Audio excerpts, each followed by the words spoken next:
Okay. Alright, karibu sana mara nyingine tena, ikiwa ni muda mrefu sana tangu tuweze kuwa na nyinyi papa hapa ndani ya Kisi Hot TV. I tell you today, I want to welcome you all in the house. Feel at home wherever you are. Mama popote unawakilisha rekodi yako, wote tunikukaribisha mtu wangu, karibu sana ndani ya Kisi Hot TV. Kama ilivyo kama kawaida, tafadhali nikuona pale ukiwakilisha rekodi yako kama kawa. Niambie kwamba ninawakilisha rekodi yangu papa hapa, na hivi ndivyo hali inaenda, na hivi ndivyo hali ilivyo kama kawaida. So let me just welcome you guys wherever you are, popote mnawakilisha, popote mko pale. Wacha tu wakaribisha kwa njia nyingine tena, watu wakaanza kushare link pale kama kawaida, watu wakaanza kutuma link kwa watu watatu. Tunapoanza 1 2 3 tuweze kujua kwamba tuko ndani ya nyumba. So wacha mimi nikaanza kukaribisha moja kwa moja njia ilivyo kama kawaida. Tangu tuachana hapa siku ya Jumatatu, hatujakuwa nanyi. Hakika Mungu ametuwezesha na ametupigania. So kwa kila jambo ile ukiona tu nimeangalia hapa chini kuweza kuhakikisha kwamba nimetuma link kwa watu wawili watatu, ndio tukaweze kuanza kwa pamoja. So meanwhile, so allow me to welcome you in the house. Watu waweze kushare link, say present kama kawaida. Mjonga frame hii tunafanyanga, ukifika tu ndani ya nyumba ndikoze kunifahamisha kwamba ushafika, umewaziri, upo ndani ya nyumba kama kawaida. Andika tu pale sema kwamba niko poa, sawa sawa, nishawaziri, nipo ndani. Na kuambia leo tu tafadhali, katika kipindi cha kufahamu mwimbaji wako, tuweze tu kushare, kutuma link kwa watu wawili watatu, tujue kwamba hali inaenda vipi. So chukua hiyo link, rusha kwa watu wawili watatu, kisha baadaye watu waweze kunitambua pale, sikunitambua. Watu mark register marking, hakikisha umetusambaza link kwa watu wawili watatu. Ambia kwamba watu tupo ndani ya nyumba. We are present in the house. Watu wakuje. Let people come in the house. Imekuwa muda mrefu sana tangu tukue pamoja na nyinyi live and direct. Kwa katika kipindi cha kufahamu mwimbaji wako, nataka kukaribisha moja kwa moja. Hakika Mwenyezi Mungu ametuwezesha na ametupigania. Kama kawaida, sitaanza kufanya mambo mawili matatu. Link pale watu katika tu comment, hakikisha kwamba umeandika kwamba yale present. Ukikuwa pale present, hakikisha kwamba umefanya hivi. Umesalimia watu wawili watatu, niambie kwamba nimesalimia nani, tujuliane hali na tuweze kukaribisha mtumishi wa Mungu ambaye ni pastor tena mwimbaji, Rebecca Thomas, ambaye tulikuwa tumefahamu kwa muda kitambo, kwa muda mrefu sana. Okay, all right. Watu waweze kuingia ndani, watu nikazungumze na yeye hapa. Wacha nikazungumza naye hapa kidogo tu. Niko pamoja na nyinyi. Okay.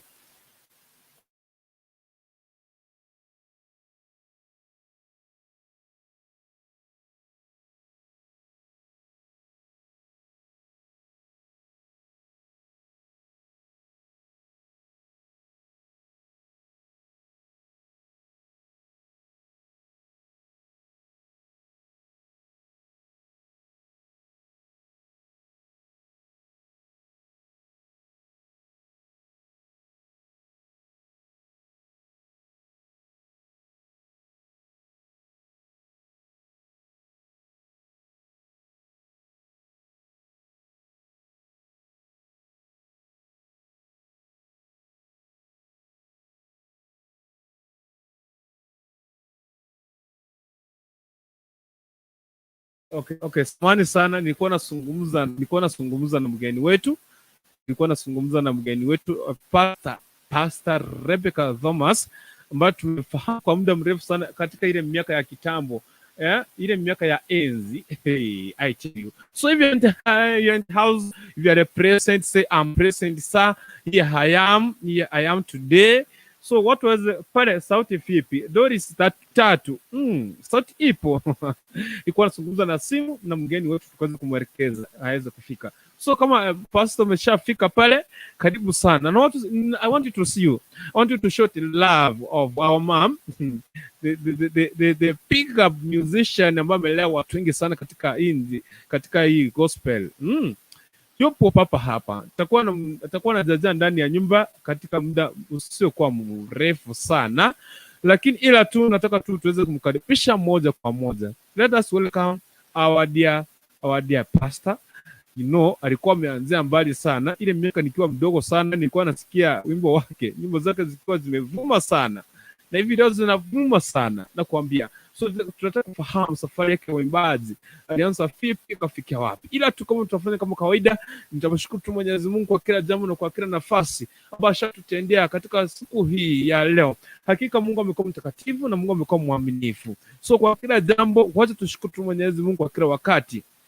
So in the next minute nitakuwa pastor, karibu sana. So nitakuwa naachilia maombi hapa, nitakuwa naomba link ambayo nitaachilia in the next minute itakuwa inaleta pastor wetu, Pastor Rebecca Thomas in the house.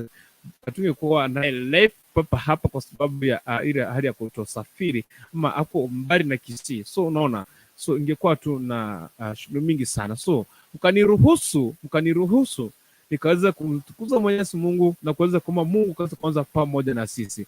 So if you are getting me loud and clear, just admit is as you pray. Funga macho yako. Tutapoenda kuomba. Mtakatifu ishe juu mbinguni, pokea sifa zako. Bwana, umekuwa mtakatifu, umekuwa mlinzi mwema. Asante kwa kibali, asante kwa neema na fadhili zako katika siku hii ya mtakatifu.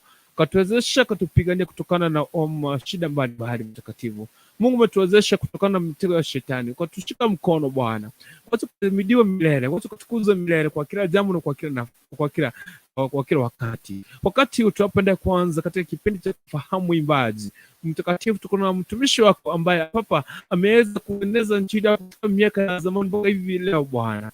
Na kumwezesha kwa mtumishi wako. Hivi leo tunaomba kushama mawili matatu, tuomba kazi kutongoza, katushike mkono Bwana, kutumishe kwa kila jambo. Jambo tena kuongea hapa kaweza kutuongoza, na katushike mkono kwa kila jambo, na kuweza kutuhifadhi mtakatifu, kuweza kutulinda na kuweza kutuongoza kutoka jambo moja hadi nyingine. Naomba watazamaji wa Kisii Hot TV wote, naomba pia na management yote Bwana, naomba pia mgeni wetu na wengine wote wanao kushika pamoja na sisi papa hapa Bwana. Na waombea kibwana neema yako kwa maana ni Mungu mshindi mbinguni. Bwana, anza pamoja na sisi, tushike mkono, katuwezeshe na kuweza kutuelimisha kwa kila jambo. Na ni katika jina la Yesu tumeona kuamini. Amen and amen and amen and amen and amen. I tell you. Thank you very much. I tell you. Okay. Mungu amekuwa mtakatifu. Thank you very much. Karibu sana. I tell you, Pastor Rebecca Thomas, she is in the house. I want to see you guys show your love to our guest today. Just welcome. Nataka mkaribishe kwanza Pastor Rebecca Thomas. Nishamwona pale katika team comment. So chairman wa team comment, tafadhali hakikisha mgeni amekaribishwa vizuri sana pale kwa comment section. Kukaribisha. So in the next minute itakuwa na chia link itakuwa na chia hapa, tafadhali itakuwa ya mgeni wetu, atakuwa na weza kufika papa hapa. So kama unataka kufahamu since ambavyo alianza safari kwa uimbaji, alianza vipi mpaka mara amefikia. Hey, I tell you. Tunaenda kujifunza mengi na Mungu hakika anatuwazia mema. Okay? So pale tumcomment na I want to show your love. I want to show your love to our guest because she's in the house. Pastor Rebecca Thomas, she's in the house. So tafadhali watu wakaribisha mgeni. Show your love to our guest today. Okay. All right. Thank you very much. Before nikimbie pale juu comment pale, naona watu wameingia. Wacha niachie hii link, hii itakuwa inaleta mgeni wetu hapa. So pastor, hapo kwa comment section welcome pastor, ingia na viatu tutapanguza baadaye. Mnyaps. Karibu sana. Umekaribishwa, ingia na viatu kabisa. Tutapanguza baadaye. Mnyaps tutafanya kazi baadaye. So wacha mpatie link. Naona team comment ziko pale. Nitakuwa nasoma baadaye. Lakini hii link ambayo ninashiria hapa ni link ya kuleta pastor anaitwa Rebecca Thomas. Karibu sana pastor, mtumishi wa Mungu. Link nishachilia hapo. Shikia tu. Karibu sana ndani. Uza hiyo link, itakwenda kuelekeza pasa jinsi ambavyo unachaza na ukaweza kufika papa hapa ndani. So katika team comment pale naona watu washafika. Riskini pale namuona Mnyaps, Van Somura namuona pale, Blessed Mom, Pastor Joe. Wote nianze hapa juu. Violet 20 anasema kwamba hi, they know weekend yako imekuwa aje. Welcome in. Thank you very much. I'm blessed. unpleasant. Nashukuru sana, asante sana. Nashukuru sana mtu wangu. Thank you Violet 2020. Sema kwamba network ile inanisumbua kaki. Pole sana. So, I want to show you love. Pastor finally she's here with us. Safari Mwimbaji iko sawa, iko salama hii. Iko sawa. Hey, TV. Tiganda halimia TV. Sawa, nakuleta. Pastor nakuleta, shukrani tu kidogo. Nakwambia yupo ndani kabisa. I tell you. Okay. Yupo ndani, Pastor naona nakuleta. Shikilia hapo. Vile tunasema kwamba network ile inasumbua pale sana. John Mensa Pastor audio huko karibu sana Pastor John Mensa. Tunasema kwamba very different they know are not clear. It seems net go down to check out your please. Okay, my network is for that, but anyway, let me just welcome our mom. Akaanza kuzungumza pamoja na sisi. Linet anasema kwamba thank you very much, karibu sana ndani ya nyumba. Linet anaitwa website anasema kwamba tune in. Bruce Tatu anasema kwamba pleasant. Pastor John Mesa anasema kwamba Rebecca ni rafiki yangu sana. Mpe salamu zangu kwa kulikunto. Pastor nampea yuko hapa. Yuko mbali na sisi. Yuko hapa finally. Yes, bless God Pastor. Karibu sana, nashukuru. Karibu sana. Asante. Yani Kisi Hot TV. Yes. Nashukuru sana kwa kuweza kuitikia wito wetu kufika hapa ndani. Nashukuru sana. Na mimi nashukuru kwa kunialika. Thank you. Na nashukuru sana kwa ajili ya Hot TV. Kazi nzuri mnafanya, Bwana wabariki. Amen. Okay, naomba ushike hapo dakika 2 tu peke yake. Kuna watu hapo wanakusalimia, nisome salamu zao. Alafu tutakuwa tunaendelea. Thank you very much. Okay. Asante. Doris Tatu nasema sauti vipi? Sauti iko poa. John Mesa nasema kwamba Pastor Rebecca ni rafiki yangu sana, mpe salamu zangu za hakika kulikuntu. Namsalimia. Pastor msalimia na John Mesa ambaye Pastor. Nyamp nasema kwamba tune in. Jackins right anasema kwamba morning. Jackins right sign morning. This is good evening my brother. Blessed mama nasema kwamba kamera haiko clear, nitakuwa nashughulikia baadaye. Mliwe razi kamera yangu ni network iko chini, lakini nitashughulikia tafadhali. Mnakuwa mnaona kama najua mimi pia ni Sudanese bana. Tuambia mimi Joseph Okeri anasema kwamba tune in, say hi to what? Tune in, say hi 5 to Pastor. Sijui ni Pastor ni mashabiki, lakini ndio kwanza kutuambia tunasema hi to nani. Pastor anasema kwamba I'm in, thank you very much. Anaitwa Blessed Daughter anasema kwamba welcome Pastor, karibu sana, umekaribisha na Blessed Daughter. Thank you very much. Anaitwa Blessed Daughter, amen. Mungu apewe sifa milele na milele. Nyams anasema amen. Nyams anashukuru sana. Vanis Omura anasema kwamba karibu sana Omurani, karibu sana in the house. Okay.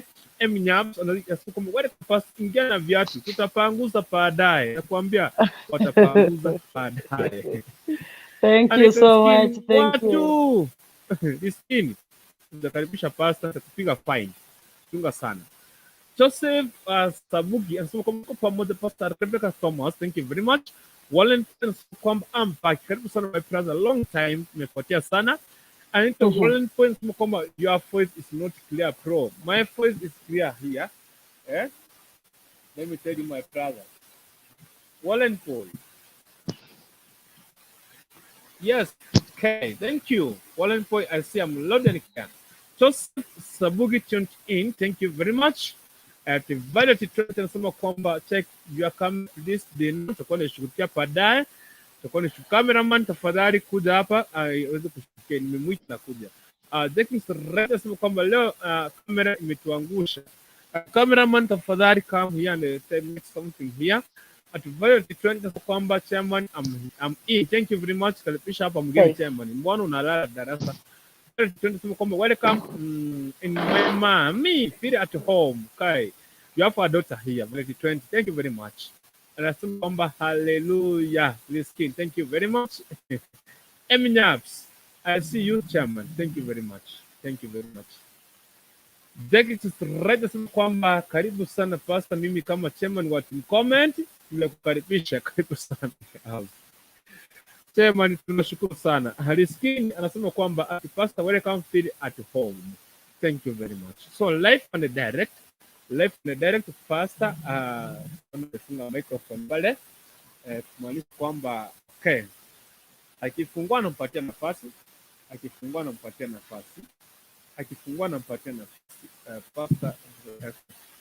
Pastor Rebecca Thomas umefunga microphone, ukifungua tutakupatia nafasi live on the direct, tuanze moja kwa moja papa hapa ndani ya Kisi Hot TV. Ni kama network imehang kidogo.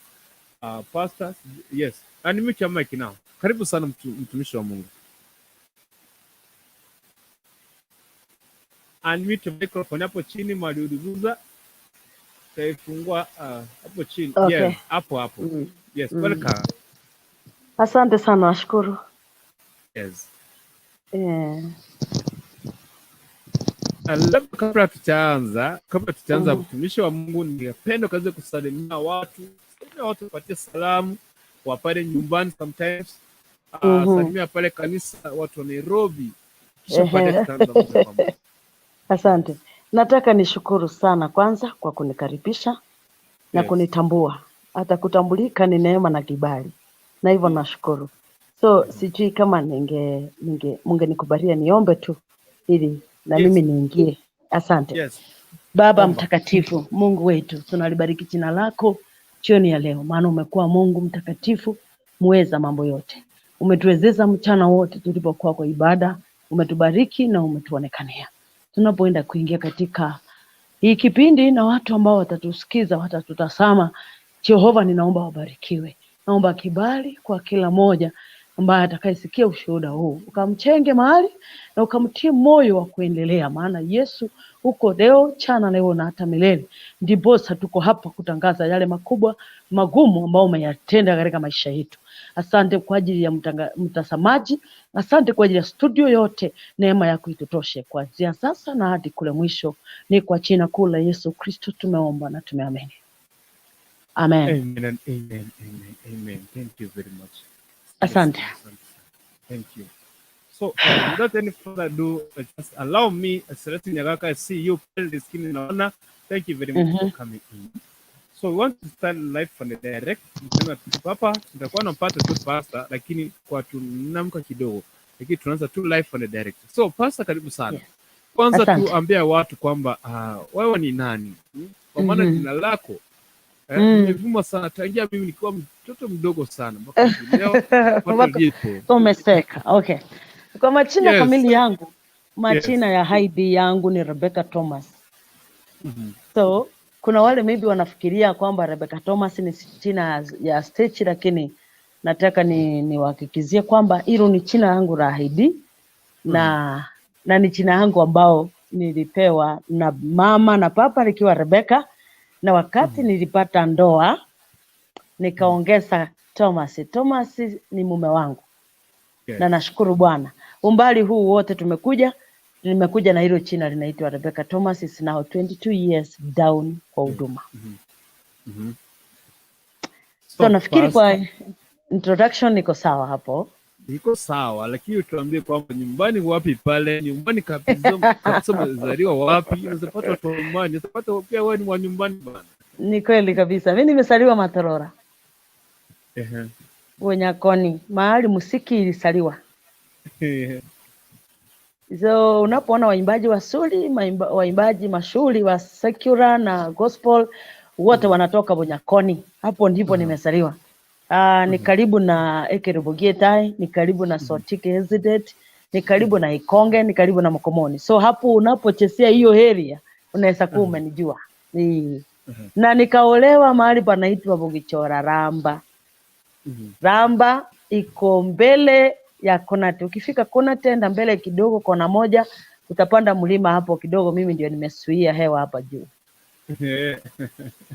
Asante. Thank you very much. Okay, tunaenda tu Asante sana. pole pole, slow by slow, okay? Slowly. Mhm. So yeah, Mhm. tumeshajua kwako, tushajua kwenye ni wapi. Labda tu Mhm. unajua kwa una familia, labda pale kuna mtu anaweza sema kwamba hivi Rebecca Thomas hana watoto ama pipi? Ni kweli mimi nimebarikiwa na watoto 7.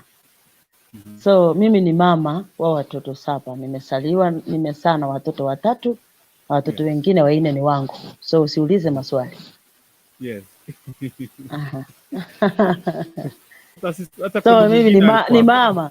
ni mama wa watoto wengi, ni mama wa watoto wengi wa kiroho na watoto ambao nimezaa. Nashukuru Bwana.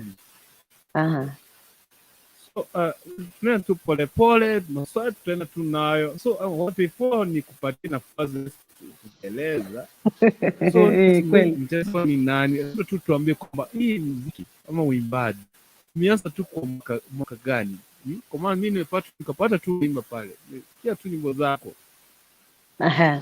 So sasa mimi mwimbaji Rebecca Thomas nimesaliwa nikiwa na kipawa, niseme hivyo, maana venye ninaelezwa nilisaliwa nikiwa na kipawa.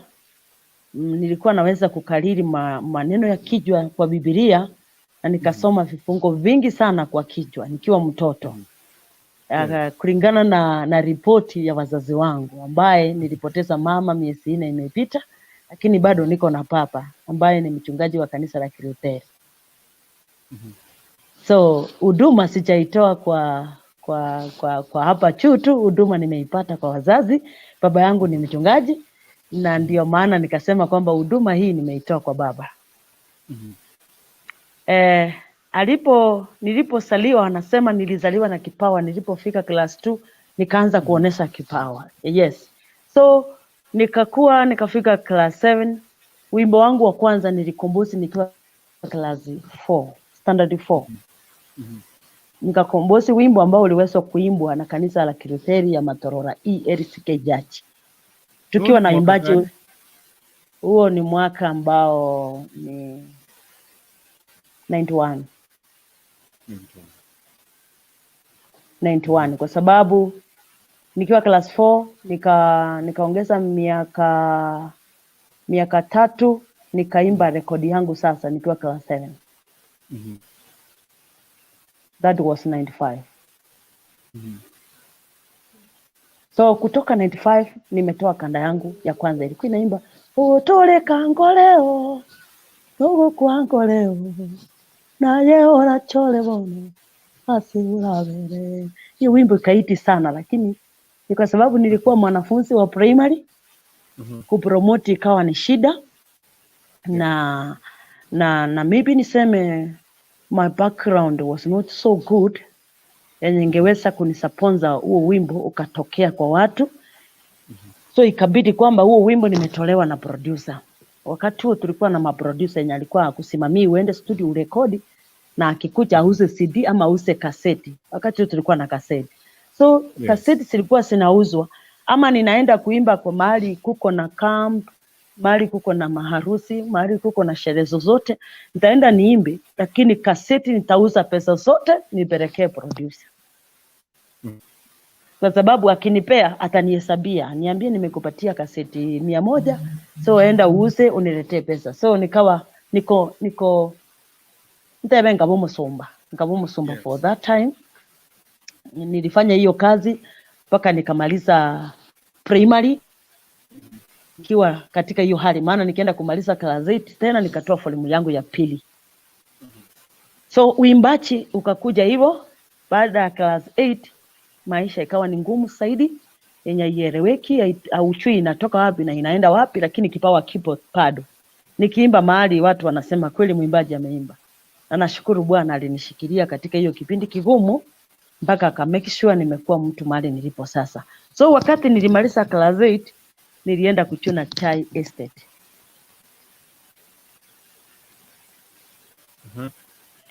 Nikafanya kazi kule na nikajaribu sana kuingia shule nikijisomeza, kwa sababu nimesema kwamba background yetu haikuwa nzuri, na sometimes ndio watu na encourage watu kwamba usiangalie mchungaji wako akiteseka. Baba alikuwa mchungaji, lakini hangeweza kutusomeza kwa sababu hakuwa na mshahara. Baba hakuwa na kitu chochote kwa sababu kazi yake ilikuwa ni kwenda kanisani ya ubili tena arudi venye hapo. So tulingangana na maisha mpaka pale tulifikia, nikakuja kukuwa na uwezo sasa wa kujisimamia kwamba ninaweza kutoa kaseti yangu mwenyewe ambayo ni 2001. 2001 hapa katikati usiulize story mingi kwa sababu is a long story na ni safari ndefu sana, na nikang'ang'ana sana na maisha hapo mpaka nikue mtu mzima. Unaona hapa ni 96 na nimefanya class 8. Yes. Ilibidi tena maybe nirudi nisome tena kwa sababu ninataka kusoma kabisa, hiyo ilikuwa kwa moyo wangu zaidi. Lakini uwezo wa wazazi haiwezi. Ikabidi sasa 2002 nimeoreka. Yes. Na nikatoa hii kanda inaitwa Isaya ereni hagontebia kama tuko ayale omoelio. Niseme hiyo sasa ndio kaseti ilifanya yeyote anaye nitasama, yeyote anaye nijua, yeyote niliyebariki, hiyo ndio kanda ilifanya nikafika mahali nilipo. Na that was 2002. Yes. So 2002 nikasonga kidogo na maisha nayo kwa ndoa haikuwa rahisi hivyo wenye mtu anafikiria. Ilikuwa nayo na changamoto zake, ilikuwa na milima, ilikuwa na kushuka, ilikuwa na kupambana na maisha ya kihuduma ambayo ni ya kuhubiri kwa street. Nafikiri hapo ndio uliniona sasa ukiwa katoto. Nimehubiri kwa street hiyo miaka yote mpaka wakati 2013 ndio nikasikia kabisa sauti ya Mungu ya kuanza kanisa. So tukafungua kanisa Nairobi, na hapa Nairobi ndipo tumeng'ang'ana na huduma mpaka sasa hivi venye tunaongea. So sijui hapa katikati kama kuna mtu anaweza kuwa na vile atataka kujua maisha yangu, lakini nafikiri kwa ufupi nimejaribu kuelezea vile ilivyo na vile huduma hiko. Okay. Ninarudi hapa katika mwaka wa 2002. This is the time hata mimi I don't know kama nilikuwa nimeenda shule kweli, lakini nakumbuka nilikuwa nasikiza nyimbo zako kutoka kwa ulikuwa naita ni okay, ilikuwa na horn speakers. Kuna mvete kwa na horn speaker. Sasa 2000 nikitoka kuanza kuhubiri, tulikuwa tunakaa Nairobi na kabarua fulani hivi tunapata at least ugali kwa meza. Tukakuja Nairobi, tukakuja nyumbani tukiwa nilienda harusi moja, maybe kuna mambo unajua story yangu hata nikielezea haishangi. Inakuanga nyingi, inakuanga naeleza ndio utakotaka kufahamu sometimes itapita. Nimekuwa interviewed na TV nyingi, lakini kuna mambo mengine makubwa masito ambao si yakumbukangi maybe kwa ile masaa. Ninaenda nikikumbuka, maybe nikifanikiwa nikumbuke hapa ninaliongea hapa, na lingine nitaliongea kwa TV nyingine, lakini hayo ndio maisha yangu. So wakati moja tukiwa kwa nyumba mume wangu alikuwa anafanya kazi fulani, pastor fulani alikuwa kwa hiyo kampuni, akamwambia bibi yangu ni mwimbaji. Yeye akamwambia simukuje kwa harusi yetu iko Saturday, tuko na harusi Saturday kanisani. Tukaenda pale. Nishaimba sasa kaseti, lakini sina uwezo hata wa kutoa hiyo kaseti itoke. Tukaenda tukaimba kwa hiyo harusi ya Mkikuyu, na huyo pastor alikuwa ni Kikuyu. Na tulipoimba pale akaniambia nitakuja kwa nyumba yako. Sasa kwa nyumba yenyewe yenye anakuja haina kiti ni kitanda, haina meza ni kibuyu, mtungi ya lita 20. Nyumba yenyewe yenye pastor atakuja na gari, haina mbele, haina nyuma, haina, ni ile inaitwa self content confused, yani unaelewa? Iko confused, yani ukiona ndio bedroom, ndio kitchen, ndio sitting, ndio everything. So aliposema anakuja, nikajaribu sana nimsuie asikuje, lakini akasema ninakuja mahali mnakaa, na akakuja. Alipokuja nilikuwa na uwezo wa kuchemsha mayai 3. Nikanunua mayai 3, tulikuwa na kijana wetu ambaye ni Malak. Nikanyima mtoto kwa sababu singeweza kupea mtoto, na hapa pastor anakuja. So pastor alipokuja akaingia kwa nyumba, nikampatia chai kikombe moja na ile mayai akakula. Nikwambie venye Mungu hufanya kazi. Kulikuwa na wakati tulikuwa tunaandika tu budget yetu kwa nyumba. Tunasema tukipata 10,000 tutanunua radio, tununue nini, tuhame, tuende nyumbani tuanze kuhubiri. So hiyo budget ilikuwa ya 17,000. Na hiyo karatasi tulikuwa tumeandika ilikuwa imeanguka chini ya meza. Hiyo nakwambia, na Mungu akiwa ni mshuhuda wangu. Hiyo karatasi ilipokuwa chini ya meza, pastor akakuja akakunywa chai akamaliza, ndiye akaniuliza unataka aje. So nafikiri the Holy Spirit was communicating here. Aliponiuliza nikamwambia mimi nikipata 17,000 saa hii ninahama kesho niende nyumbani nianze kuhubiri kwa masoko. Akaniuliza 17,000 utanunua nini? Nikamwambia nitanunua radio ambayo iko na speaker 2 ambayo nitaenda niweke kanda ninaimba na hiyo radio. Akaniuliza uko na microphone? Nikamwambia sitaki kutumia microphone for now. Nataka sauti yangu itoke kwa radio. Na akainama chini, akatoa ile karatasi chini ya meza, akaniambia unajua umesema ukweli? Yes. Hii budget ni yako? Nikamwambia ni yangu. Sasa akiniuliza ni yangu nishaanza kulia, nikasikia kai Mungu unataka kufanya nini? Huyo pastor akatuambia mkuje kwa ofisi yangu saa 10 leo. Akatoka kaenda. So saa 10 tukaenda kwa ofisi yake akatupatia 17,000. 17,000 ilikuwa ni pesa yenye mimi sijawahi iona tangu nisaliwe. Nakwambia nilificha hiyo pesa kutoka kwa pastor, ninaweka kwa browse ndani hapa, ninatoa ninaona mtu ameona. Nairobi nilikuwa najua kuna wezi. Ninaweka hapa ndani kwa matiti naona mtu anaona. Naweka kwa kitambaa mahali nimefunga mtoto kwa mgongo, ninaona mtu anaona. Tulikimbia na hiyo pesa, tukifika kwa nyumba tukaambia Mungu asante tumefika kwa nyumba. Kesho yake tukaraukia town, tukanunua radio yenye kama ulituona na radio. Hiyo radio tukainunua 8,800. Pesa ingine yenye ilipaki tukanunua tufitu zenye tulikuwa tunahitaji at least tupate na fare turudi nyumbani. Na tulifanya hivyo kesho kutwa yake. Tukarudi nyumbani, tukakuja tukifika Kibirigo hatuna hata shilingi 10. Ilibidi tubebe mizigo kwa kichwa, lakini ile kitu nataka kibebwe vizuri ni radio. Tukafika nyumbani, watu wanaturaki wanajua wa Nairobi wamekuja, unaelewa nyumbani venye kupo. Ukitoka Nairobi kila mtu anasema wa Nairobi wamefanya nini? Wamekuja. Watu hawajui tumebeba nini kwa mabagi, tumebeba manguo zetu bana. Tumetoroka Nairobi ni kubaya, tumekuja Kisii. Tukaingia hiyo siku tulifika nyumbani, nakumbuka vizuri sana. Tulifika saa 7 nyumbani. Tukaacha mtoto tu peke yake nyumbani. Nilikuwa nimetengeneza kaseti 40.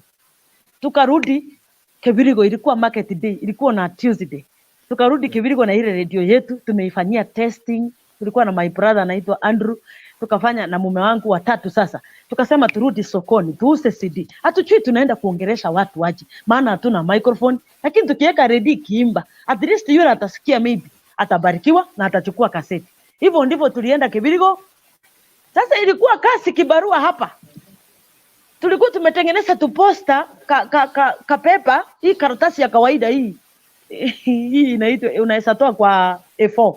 Tukatengeneza, tukaweka picha yetu hapo na tukaandika crusade. Sasa ilikuwa ni announcement tunafanya. Mume wangu anaenda huko juu na hiyo karatasi ameinua juu tu hivi kwa soko. Anasema crusade. Sasa mimi nikiona watu wanalinga ati wamepitia magumu kwa huduma na shangaa wanasema nini? Watu waache panganga. Watu waache panganga, injili na gharama. Ukianza injili na usonge ujue umegharamika na umelipia gharama. So huyo mzee alikuwa anapiga kelele kwa soko. Na mimi pale chini mahali ameniacha, nimekasana huko Timo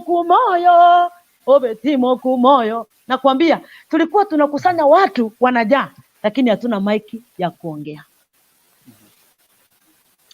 Wakati watu wamejaa, inabidi sasa ushout ndio watu wakusikie. Sometimes nashukuru Mungu maana hapo ndio nilitoa sauti yangu ikiwa juu sasa. Sasa hii hata nikipata mahali hakuna mic nitaongea na nitahubiri injili na nitamaliza na nitatoka. So watu wakikuja, hiyo siku ya kwanza venye walikuja, walikuwa wanasema mtu ananiangalia tu hivi, anaanza kulia. Unashindwa kwa nini mtu analia? Unajua mtu wewe mwenyewe uchionangi saa nyingine na maybe uchielewi kwamba uko na makosa. Tulikuwa tunafaa funny. Hiyo siku ya kwanza my brother tuliuza asile kaseti 40, nikaona 4,000 Kibirigo, nikashangaa kai pesa zimekuja. Kesho yake tena nikaraukia Kisii, nikatengeneza kaseti zingine, tukarudi soko ingine yenye ilikuwa karibu hapo. Tukaanza kuenda masoko hivyo. tulihubiri kwa soko kama 1 year, kama hatuna maiki, hatuna speaker, hatuna poster, hatuna kitu cha kufanya announcement, hatuna anything. Yes. Sasa wachungaji wakaanza kutuita kwa mikutano yao. Sasa tukienda kwa mikutano ya wachungaji unaona iko tofauti, iko na maiki, unapewa maiki, unaongea vizuri, unasikia hai, hata hiyo maiki unajua. Let me tell you, wakati kuna vyombo hata kama huna message, wakati mwingine sile vyombo sinakuboost, unasikia kwamba unaweza hubiri. Yes. Sasa nikaanza kuona kuna tofauti ya mahubiri yetu na mahubiri ya wachungaji wengine. Lakini baada hatukufa moyo, tulikuwa tunatoka kwa hiyo mikutano yao, tena tunarudi kwa soko yetu na redio yetu, na tukakuja tukabarikiwa na mchungaji mwingine Mtanzania ambaye alikuwa anakaa Kisii, akatupatia horn speaker hiyo yenye ulikutana nayo. Sasa tulikuwa tuna connect hapo nyuma kwa redio, kuna mahali bichangambuli maegali sikubeka chi speaker. Hapo ndio tulikuwa tunaunganisha hiyo horn speaker. Hiyo horn speaker arabu inatusaidia kupeleka sauti mbali, lakini hatuna mic, maana hata ukiwa na mic utaweka wapi? Hauna amplifier, hauna mixer, uko na redio, utaweka mic wapi? Itabidi hiyo horn speaker itusaidie kupeleka maneno mbali, lakini hapa chini tunahubiri na mdomo na tuko na redio peke yake. Hivyo ndivyo tulihubiri Yesu. Nafikiri huo mwaka ndio tulijulikana vizuri. Hata wakati tulipata vyombo hatukujulikana vizuri kama ule wakati tulikuwa na mic na redio yenye haina microphone. My brother, mimi nimesalia kwa barabara. Nakumbuka siku moja nilienda crusade mahali panaitwa Asumbi. Nikaenda crusade mahali pale. Na huyo pastor alikuja mpaka kwangu, akakuja akaniambia, tafadhali niko na mgeni ambaye anatoka US, kuja tu ili watu wajae. Nilikuwa nimepakiza masiku hivi nijifungue. Nikamwambia nimechoka pastor, siwezi enda crusade. Akaniambia tafadhali utaenda tu hata kama ni siku moja, watu watasikia uko pale, wataanza kujaa. Hata wakianza kujaa uondoke, sasa hakuna shida. Nilipoenda ile crusade, kwa wale watu ambao wananitazama, na naomba kabisa kama ule mchungaji atanitazama leo, anitafute tuongee na yeye one on one. Nilienda ile crusade nikahubiri kutoka Thursday, Friday, Saturday, Sunday kwa ibada ndani. Nikasikia kabisa sauti inaniambia toka hapa, toka na uende. Nikaambia mume wangu tuende. Kumbuka kwa hizi crusade sote tumekuwa tunaenda, watoto wetu itabidi tuwaachishe shule tuende na wao na vitabu, tunawafanyisha homework pale tunakaa crusade. So ukitupatia nyumba, utatupatia nyumba yenye iko na mahali tutalala na watoto wetu, maana watoto wetu hatuna mtu wa kuwaajia nyumbani. Hatuwezi andika maid, maana hatuwezi kuwalipa. Unaweza enda crusade uweke vyombo hivi, ukomboe stima, ulipe 200, umepanda gari, umefika mahali pale mvua inyeshe, usiuse kaseti hata moja. Itapiti uanze mguu. Siku moja nilitoka mguu mange sava, na mvua imenyesha, tukateremuka hapo tukakuja Morako. Tukafuka ngambo hii, kufika kwa barabara tukapanda gari ya wezi. Wakafika njiani wakasimamisha gari, wakaniita kwa jina, Rebecca, uko na 500 ama tukuwekelea hapa? Nikamwambia niko nayo, nikawapea. Wakatuweka hapo, ukipanda hiyo mlima ya Nyabioto, wakatuwekelea hapo. Sasa nimalize story ya Asumbi. Niliposikia sauti na nikasa nitoke. Mimi wakati mwingi sana naendanga na sauti yenye nasikianga ndani yangu, maana haikuangi sauti ya kawaida. Yes. Nikatoka nikamwambia mume wangu tutoke. Akaniambia kwa nini? Tumalize crusade. Nikamwambia siwezi maliza crusade. Twende. Tukatoka. Huyo pastor akasema nitakomboa gari niwafikishe Kisii town, niwafanyie shopping, muende nyumbani. Baadaye nitawaletea ile zawadi yangu nilikuwa niwape.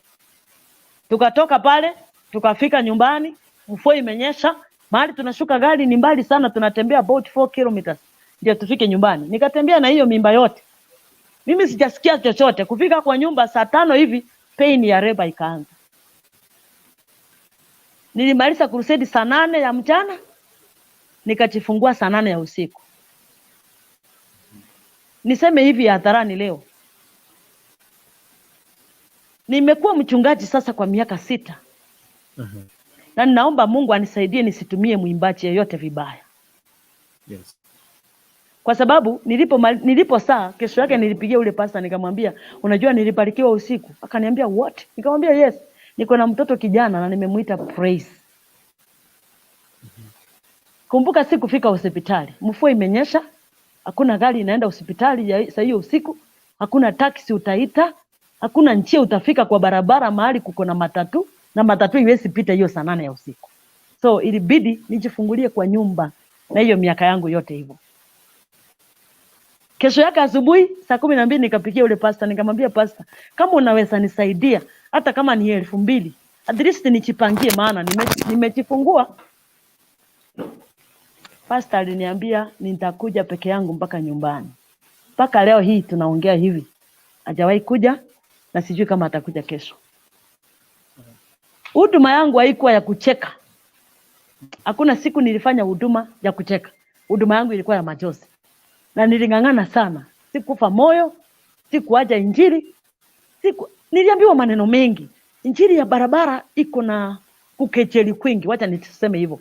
Yaani injili ya barabara unaweza imba, watu wakasema kwamba hata kama ni pesa anatafuta sienda kule kwanza anone kidogo.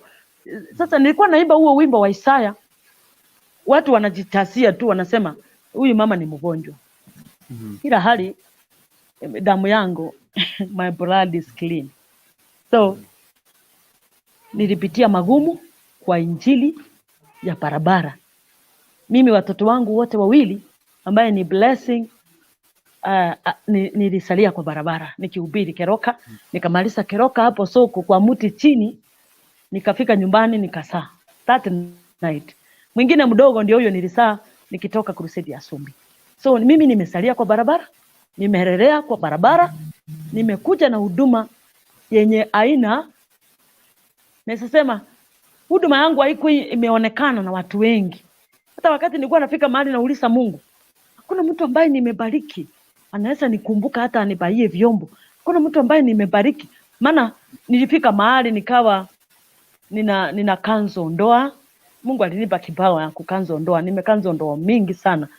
Ni ile mambo ya ndoa nayo haitakikani ulete hadharani. Kama nimekanzo ndoa yako, ungetaka niweke hadharani. So nilikuwa nauliza Mungu maswali mingi, na muuliza Mungu, hakuna mtu nimebariki anaweza nikumbuka. Hata anibariki tu, nibarikiwe.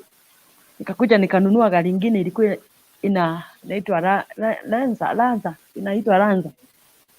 Ilikuwa ina KAJ. Sasa hapo nimengangana, yani nimengangana ile kusefu mbaya mbofu mpaka nikalisi 60,000 nikanunua gari. Hiyo gari nilinunua 60,000, unaweza imagine ni gari ya aina gani? Ilikuwa inatembea 50 meters inalala.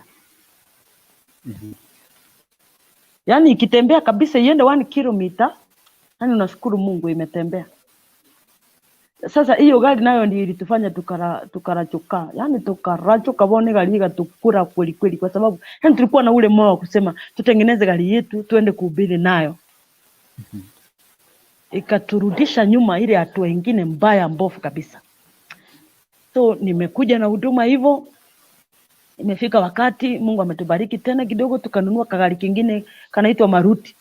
Nako kakafika mahali kanafika mlima ule wanavyotoa kapandi, inabidi ukageushe uende na rifasi ndio kafanye nini? Kapande. So huduma haijakuwa rahisi kwangu mimi. Naweza sema hata leo hii naongea hivi, huduma haijakuwa rahisi kwangu. Kama kuna mtu ambaye ananitazama na ananisikiza vizuri, aelewe kwamba huduma ina gharama. Na ukiona huduma, mimi husema kila wakati huu, ukiona huduma imeinuka mara moja, when the deal is so good, think twice. Yeah. Ukiona huduma ya mtu imeinuka imeng'ara, kanisa imejaa, hakuna kitu mtu anastahili, iko sawa, hebu iongoje hiyo huduma. Ipatie tu muda kidogo, ona venye itaporomoka, kwa sababu kwa Mungu kuna gharama. Kwa Mungu kuna gharama. Watumishi wa Mungu ambao mnanitazama, waimbaji wenzangu, huduma ina gharama. Na imefika wakati huduma inakuhitaji wewe mwenyewe ujitolee kwanza, ndio huduma. You know you cannot preach the gospel when the stomach is empty. Tuache kukua deputy Jesus bana. Tuongee ukweli. Huduma inahitaji support. Huduma inahitaji mkono wa mtu uwekwe mahali pale. ndio huduma iwe huduma.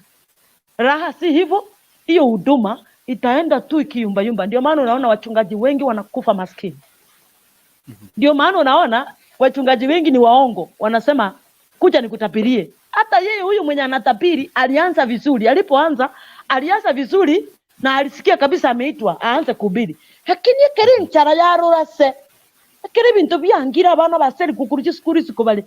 Keri bintu byangire asa pastor. Oikaransete oganyete kanisa ekoragerie kwa kanene nyombe ko worere gari ko bekire suit. Ya ekanisa yamanya gushingo kore ibintu ebi byonse talibo.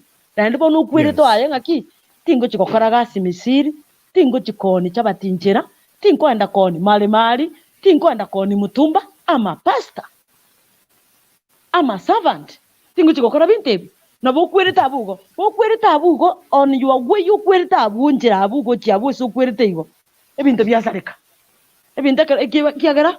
At the end of the day you are human being obwate pay so wakana, you have to pay for your asabana about school fees, you have to pay for your rent, you have to pay, yani you have to pay bills whether you like it or not. Toko genda hoteli oragere umanyota mimi ni pastor nimenena kwa ndimi wote niondoke, lazima utalipa pesa.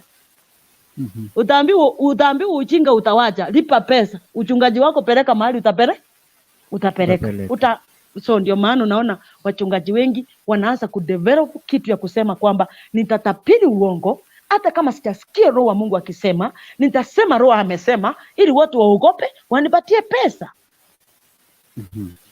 I'm not ashamed to say this kwa sababu wachungaji wengi wamekuwa attempted kuwa na utabiri wa uongo kwa sababu ya umaskini. Kwa sababu gani? Huduma zetu zinang'ang'ana. Huduma zetu hasina support. Huduma zetu hasina pesa. Huduma zetu hasina namna ya kufanya maisha yako yawe maisha. Hivyo ninasema hivi, nilipoanza kanisa, nimekuwa kwa kanisa sasa mwaka ni wa 6 unaelekea. So kumaanisha unaelewa kanisa ya Nairobi is all about money. You cannot survive in Nairobi without a coin. Lazima uwe na pesa. So huduma haijakuwa rahisi kwangu. Yes, you can charge me the way you want to charge me. You can talk whatever you want to talk. You can say whatever you want to say. Lakini lazima niseme ukweli kwamba mimi tangu nianze huduma. Huduma yangu haijakuwa rahisi. Lakini bado siachi huduma. Nitakufa kwa huduma. Kama Mungu ataniinua hapo kwa huduma. Na Mungu atanibariki bado nikiwa kwa huduma, na nashukuru Mungu. So nataka niseme kwamba hiyo huduma yenye umeniuliza imekuja na changamoto kama hizo. Kwa wale watu ambao wameniona kwa masoko, wameniona nikihubiri nikiwa na watoto. Siku moja nikaibiwa mtoto Kizi Town nikiwa na hubiri, nikiwa nimeumba hiyo usaya. Najua kuna wakati mwingine naweza hata kuimba nyimbo zangu na niweke praise and worship. Ni worship kabisa. Nikiworship ninasama. Kumbe mtu yeye ameniwatch nimeenda sasa nchi nyingine, akabeba mtoto wangu akaenda. Nikimaliza kuimba wimbo nikakuta mtoto hayuko pale nilimkuwa nimemuona kamesimama. Ndio nikaambia pastor wangu, nikaambia mzee wangu, mtoto wetu hayuko hapa. Kidogo tu nikaona mama mwingine amesense akakuja katikati akaniambia hapa ni Kisii, wacha kuhubiri kwanza, tafuta mtoto. Nakumbuka nilienda kupata mtoto state ya Kisumu, kama wamepanda gari wanaenda Kisumu na kijana mwingine. So lakini Mungu ni mwaminifu, alishikilia mtoto wangu hakupotea. So ndio maana unaona nimesema kwamba niko na watoto 4 na mtu asiniulize ni wanani na wametoka wapi wakakuja kwa maisha yangu. Ninataka kusema kwamba kuna mtoto ambaye anataka support kama vile mimi nilikuwa nataka support nikiwa kwetu. Na sikupata. I wanted somebody to stand by me. Sikupata. And that's why I will try my best kuona kwamba hao watoto wenye wanahitaji maybe kusapotiwa nimesimama katika upande wao na wamesoma, wamemaliza shule. Venye tunaongea hivi nimetoka shopping, nimefanyia kamoja Kenya kalifanya class 8 kanaenda form 1 kesho. So nashukuru Mungu. Sijui kama kuna sehemu ingia tu hapo. Wale kina Dominic wale kwa Sibori, Celeste Ngaka SCU, akina wapi hiyo? Okay, Tomazo, I see you all. Harriet Kim channel nakuona pale, and naona pia PPC Kenya Entertainment as all. Naona pale nitakuwa napatia link baadaye, but niruhusu tu kwanza nisungumze hapa kidogo tu maswali mawili matatu, mengine nitawacha ujue kwamba tuko katika safari ya Mwimbaji kwanza, tuzingine zitafuata baadaye. Unaona, kuna mwimbaji pata kupata hiyo shuhuda, kwa maana hii kazi haijakuwa rahisi. So mtumishi wa Mungu Rebecca Thomas, katika hii safari ambapo ulikuwa unaimba, unajua kwamba sijui kama zile enzi ilikuwa kama siku hizi kidogo tu ukianza kuimba, ukijulikana kidogo tu tunajua kwamba wewe ni pazenga, wewe kuna pesa, tunajua kwamba wewe ni mwenye pesa. So hizi vitu zilikuwa katika ile enzi za kitambo? Hebu rudia. Yaani unasema kwamba hao wasahii wanasema ukiimba umekuwa. Nasema kwamba siku hizi msanii ukiimba na ujulikane, wimbo wako ufanye nini? Uhit. Watu wasema kama wimbo unanifurahisha, wimbo wa mtu fulani umevuma sana. Ndani mtu akikuona tu imba na kuona wewe ni pesa, na kuona wewe ni pesa. Labda kama ulikuwa umeanza kuimba kitambo kwamba ukianza kuimba wakati kwa maana kwa ushajulikana, mimi nilikuwa mtoto mdogo nilikuwa nakujua kwamba unaimba especially Nyamoreo, Isa, hizo toto songs. I don't know kwamba hiyo kitambo mlikuwa kwamba mlikuwa mnajulikana kwamba kuna pesa, ama mlikuwa mnajulikana kama waimbaji tu? Namba 1, nataka nikwambie kwamba enzi zetu asikuwa na pesa. Kidogo tu kiendelea, naomba unaweza niruhusu niweke namba yako ya M-Pesa hapa, kwa maana kuna watu wananiitisha namba hapa. Niweke namba? Yes, unaweza. Okay. Niweke gani? Niko namba 2, niweke gani? 0726. Yes, 0726. Kidogo tu.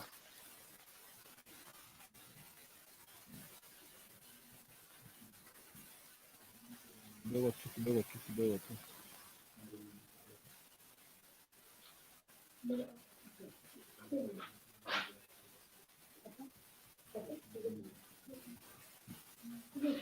0726 613 13 0726 613. So 6 lazima siwe 2 hapo. Yeah, shaweka hivyo. Okay, 976. 976. Okay. Kwa niweka hapo kwa screen kama iko sawa. Alafu hilo China hapo chini, mwenye China ni Thomas Ochengo. Unajua nimeregister hiyo namba kwa mume wangu.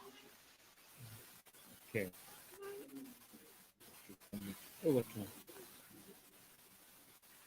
Okay.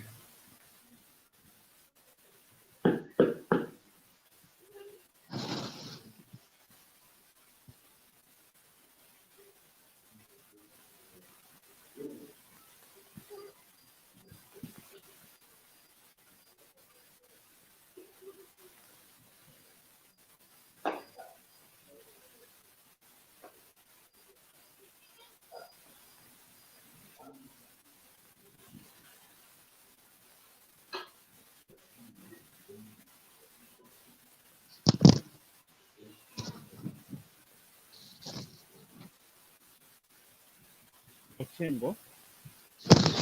Thomas Ochengo.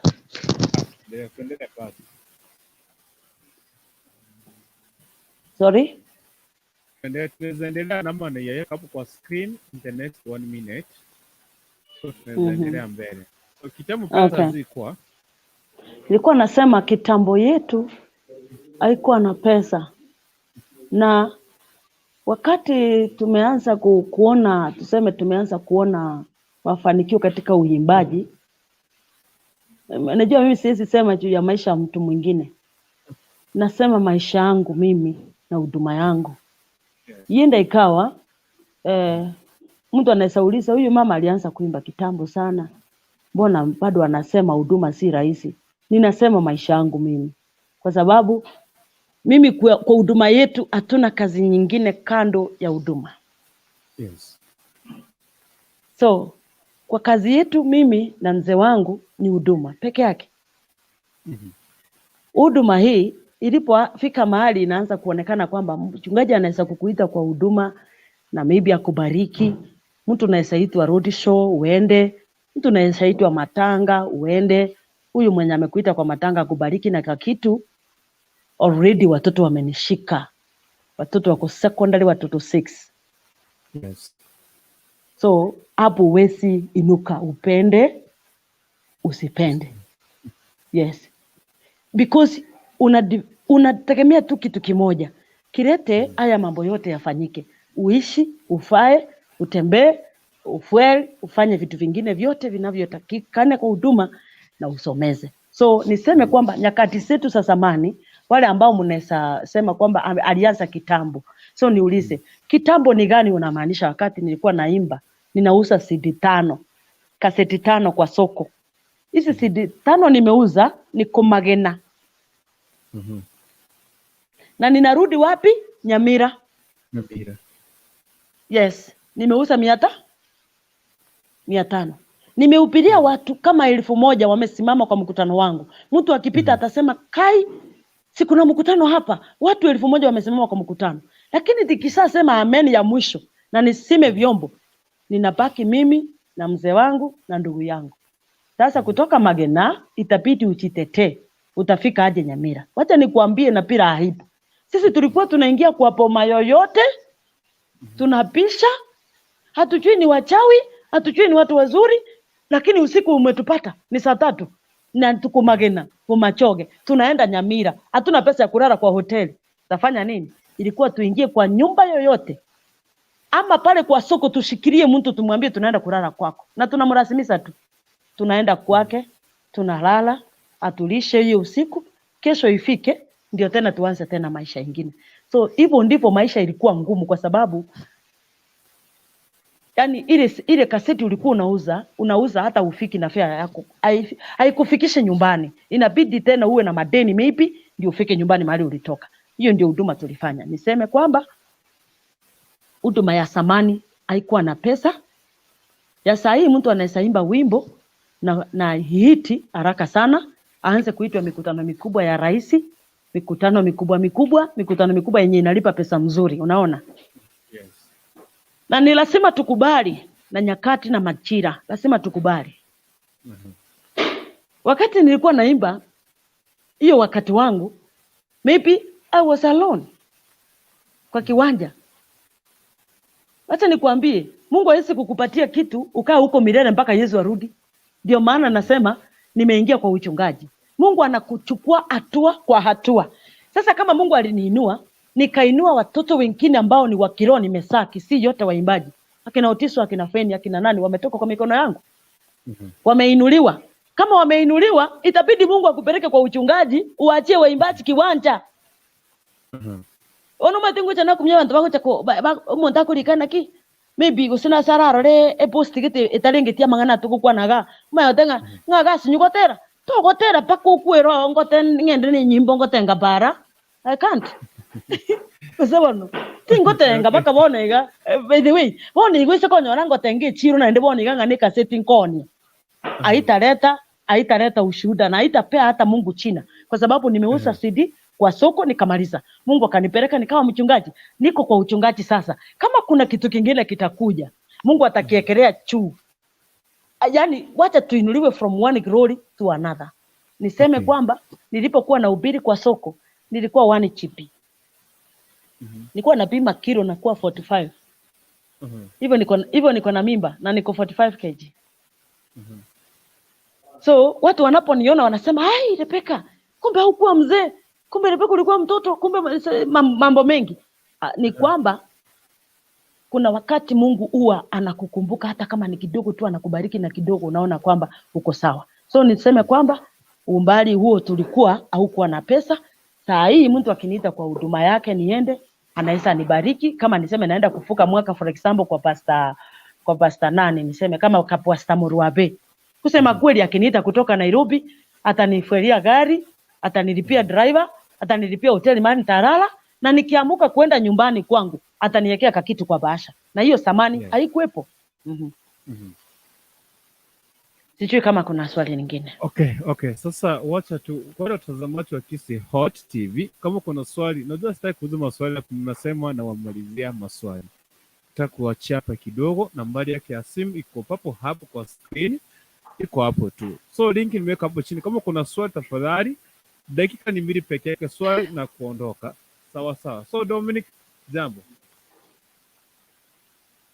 Okay, thank you so much, Kukuntu. Yes, Rebecca Thomas, habari yako? Kwa salama papa. Mimi nimefurahia sana. In fact, wakati niliona the poster, nilisema leo lazima ni attend this interview. I'm so happy because all the time tumegrow, you've been just like your music, you know, you are one of the veteran gospel artists that we have in the Kusi land. At least there's that mark. So Thank when the name Rebecca Thomas is said or mentioned somewhere, every omogusi atafungua sikia tege asikie ni nini nasema about Rebecca. So it means that you are somebody in the society that you're being valued so much. Thank you so Then much. another thing is that I just wanted to just have a talk, at least nifurahie, because I remember back then I was growing up and then you used to come to Magena. And I remember my mom used to host you. Alikuwa anaitwa Anna. Kama unaweza kumbuka huyo mama. Anna Mora. Anna Mora, the short mama. Yes. This is the son.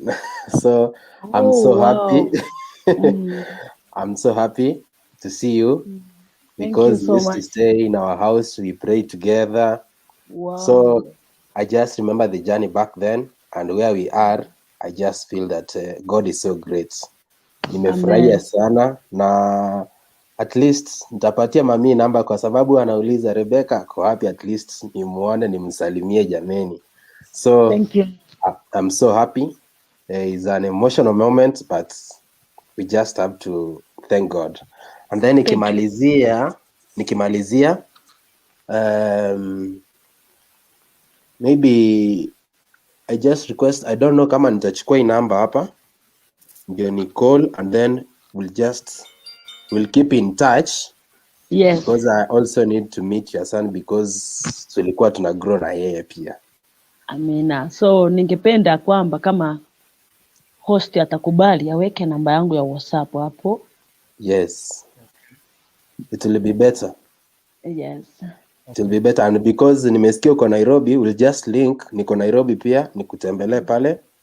Thank and you. all will be well. I feel that I must attend at the ground, nifike sasa kwa ground. Amina, nashukuru. Yes, thank you so much. Na kitu ya mwisho nilikuwa nakuomba tu ni ukiangalia hapa YouTube, you find that your songs ziko hapa but different channels. So you find like there's a song imehit up to 230k views. But unapata haiko kwa hiyo channel yako. The channel is Pastor Rebecca Thomas ambayo iko na 1.59 subscribers K.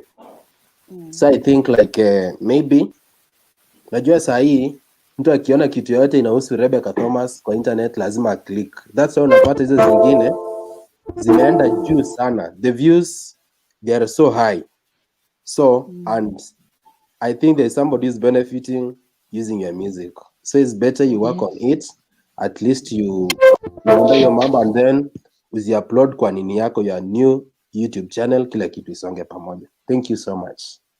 Thank you so much. God bless you. Asante. Okay. Thank you very much wakili. Asante sana Celestine Nyagaka. Pastor John Mensa naona imekataa pale. Pastor John Mensa naona ni yako imekataa. Celestine Nyagaka, shikilia hivi unakuleta wote kwanza niandike namba yake ya WhatsApp hapa.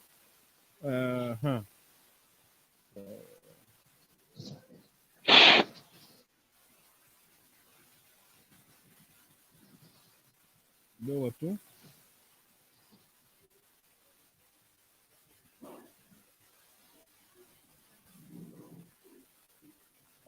Yes, pastor namba yako ya simu ya WhatsApp 07 46 46 82 82 83 83 97.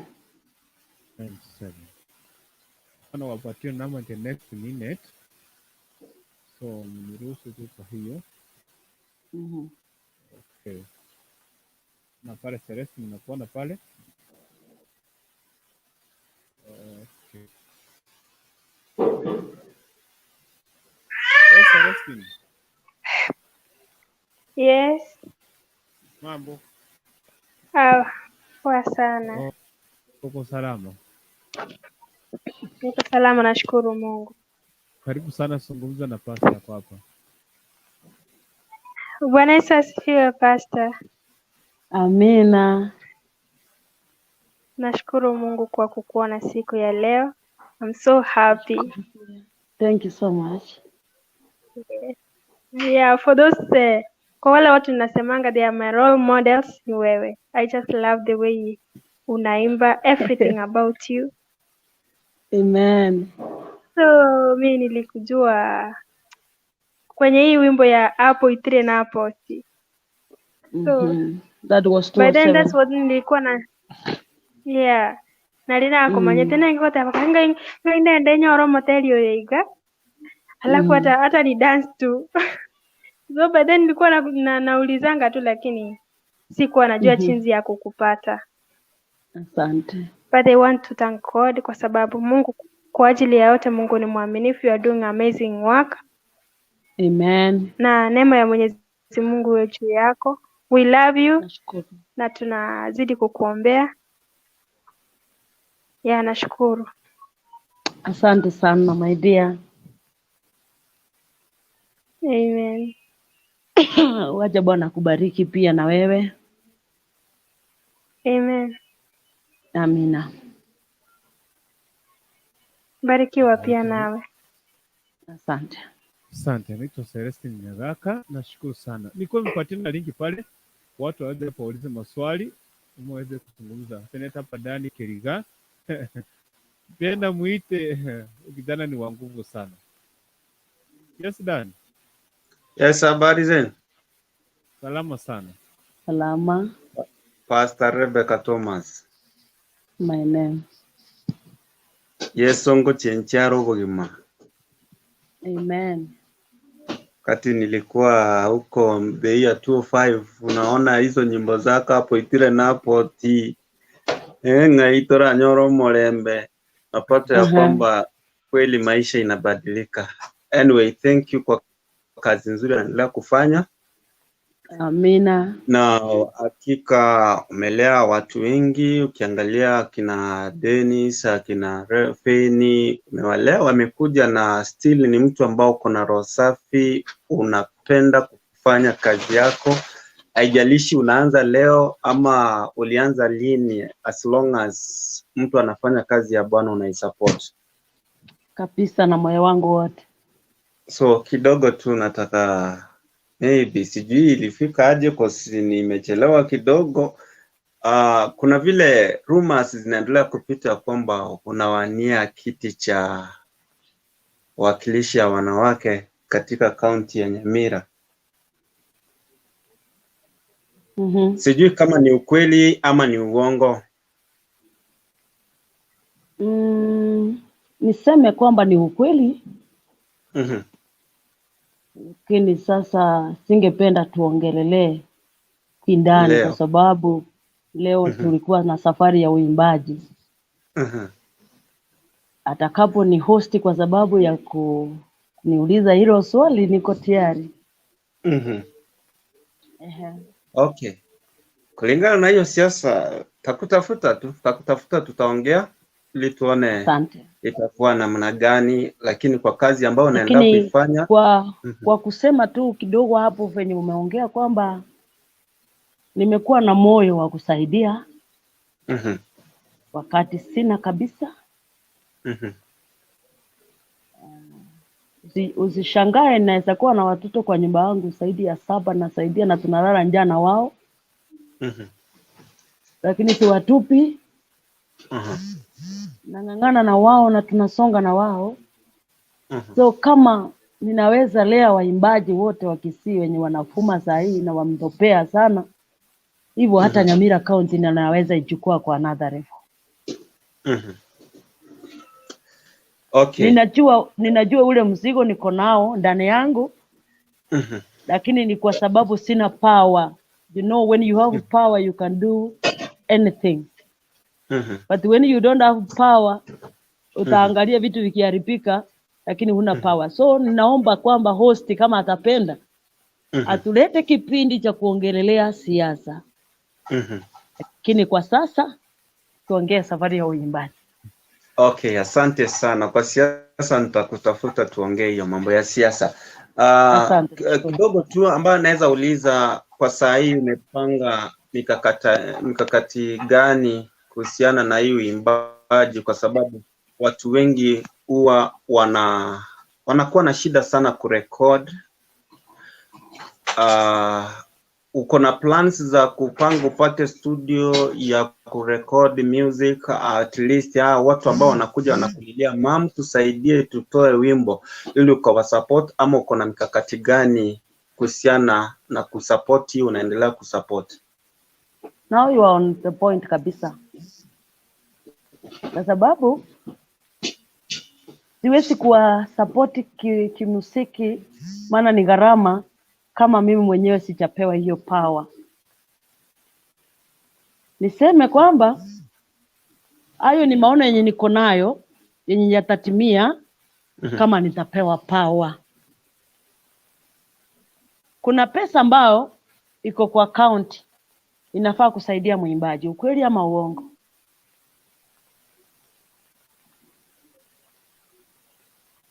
Nimekuuliza ni ukweli ama ni uongo?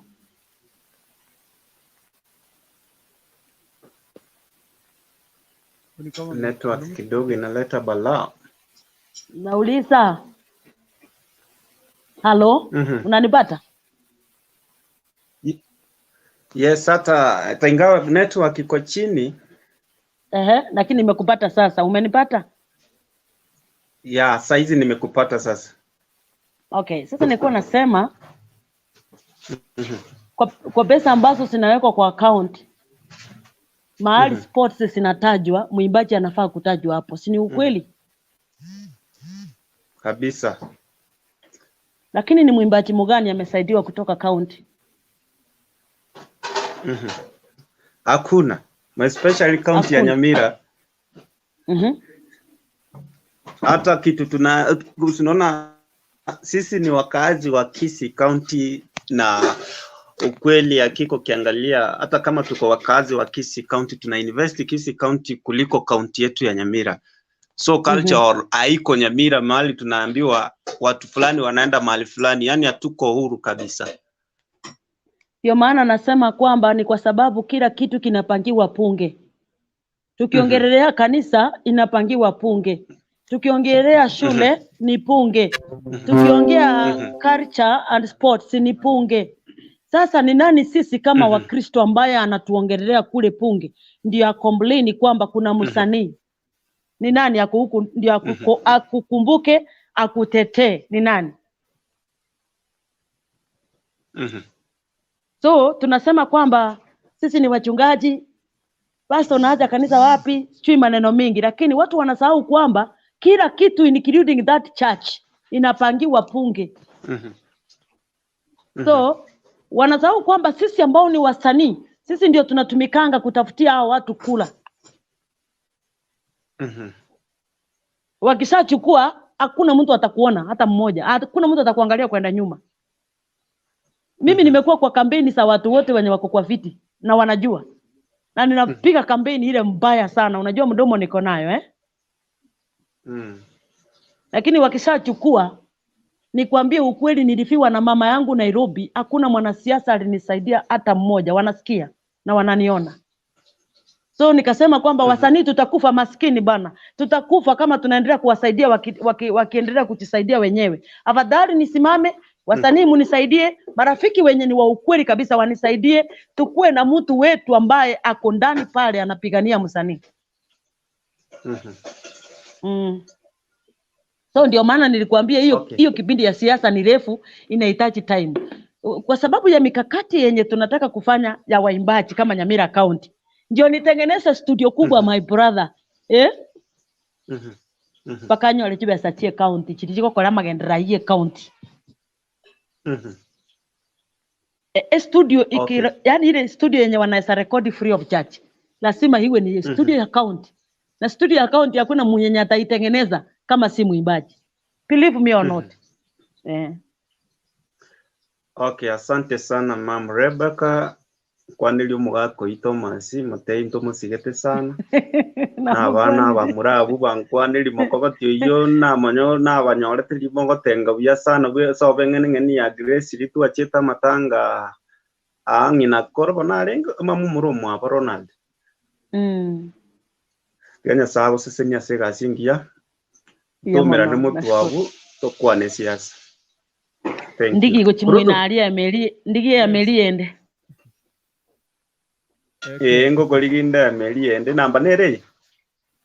Namba nere WhatsApp ya 46. Sawa. Thank you so much. Thank you so much. God bless. Thank you Dan Consolata na kuona.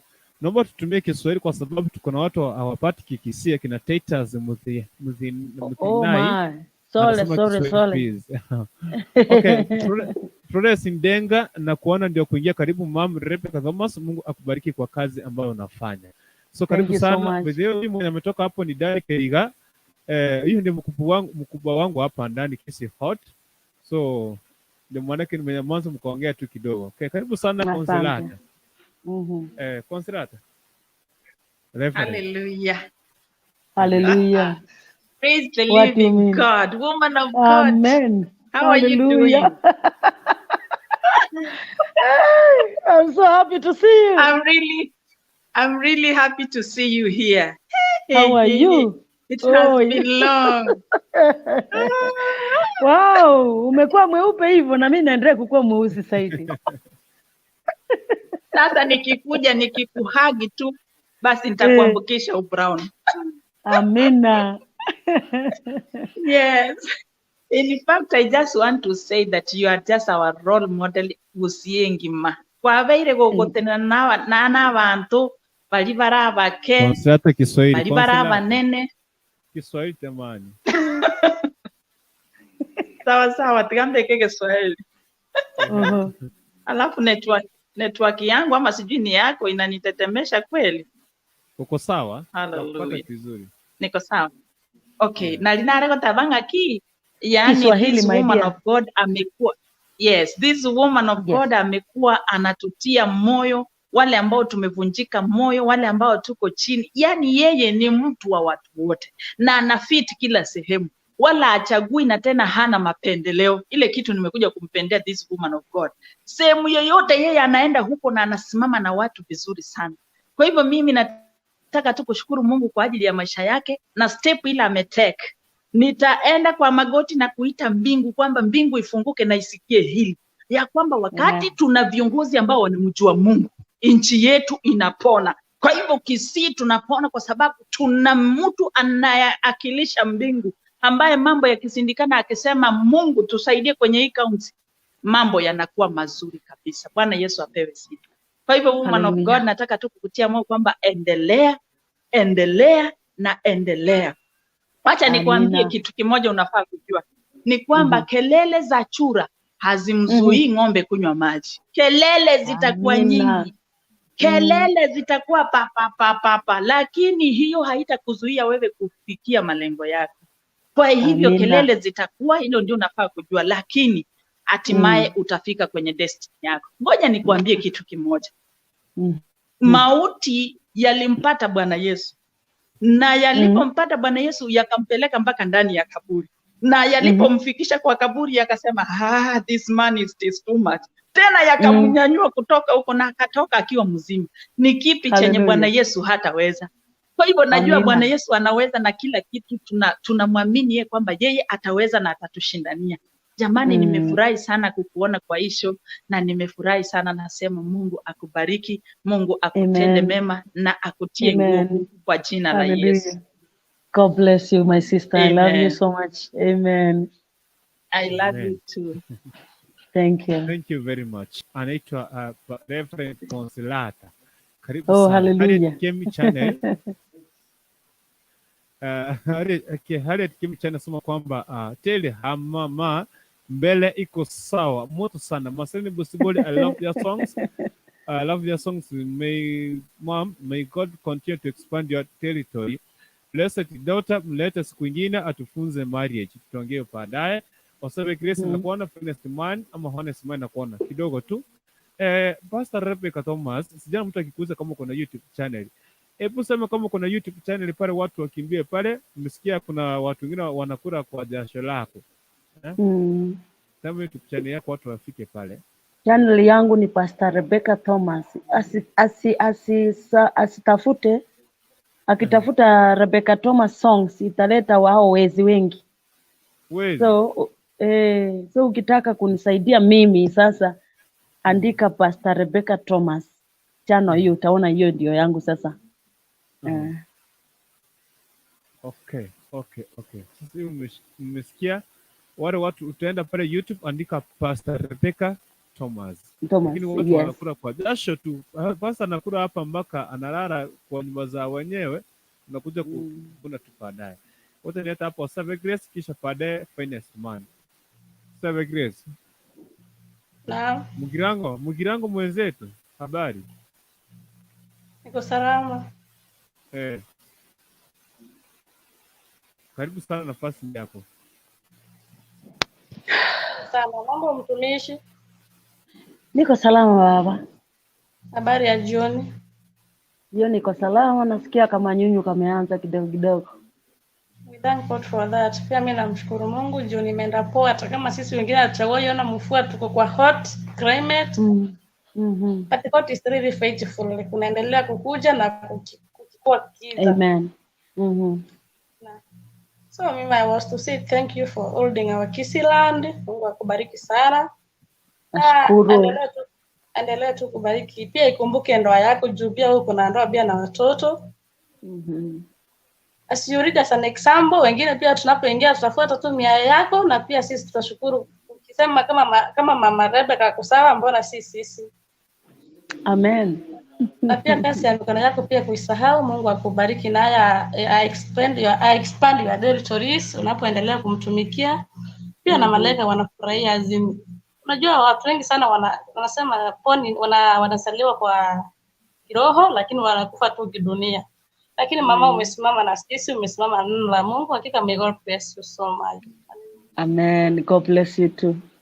Nani ananipigia simu sasa, nifanyie poa? We tu toka nitakuleta kama upigiwa simu nitakuleta baadaye. Ukikuta nitakuleta kutoka simu. Nileta Finest Man hapa awakilisha hapa pia yeye. Yes, Finest Man. Jambo.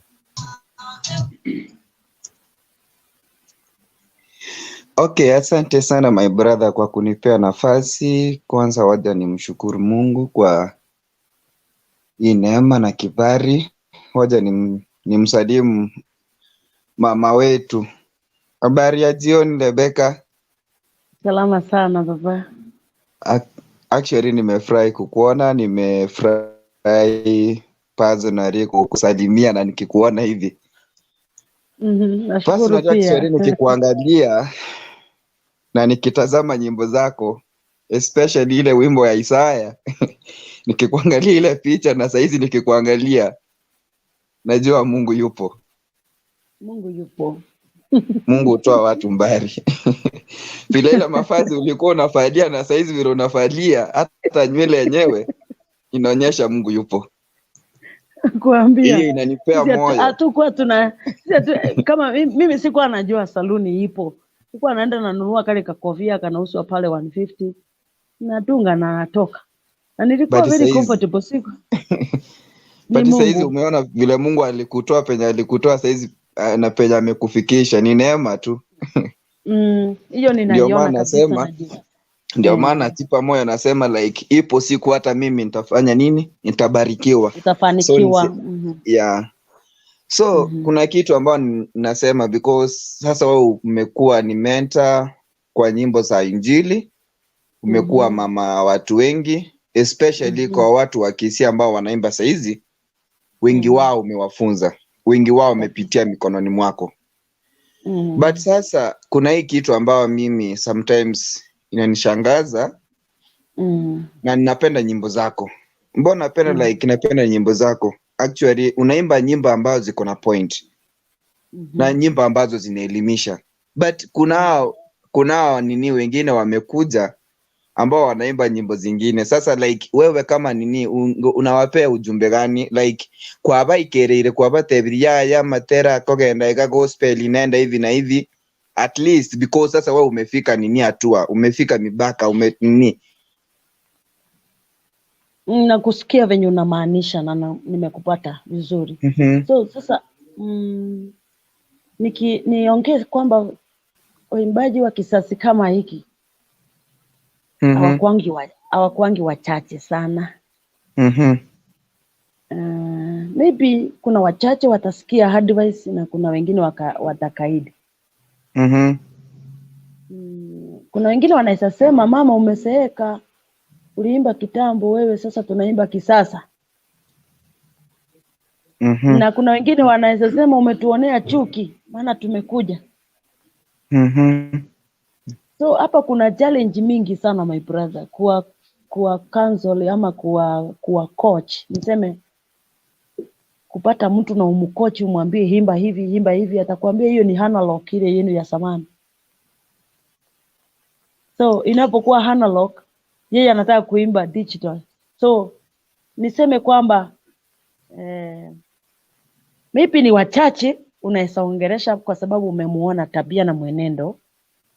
Na kuna wale wengine ukimwangalia tu unajua si mtu unapita kwa soko waambie watu mimi ni mzuri, watu wanakujuanga, si ndio?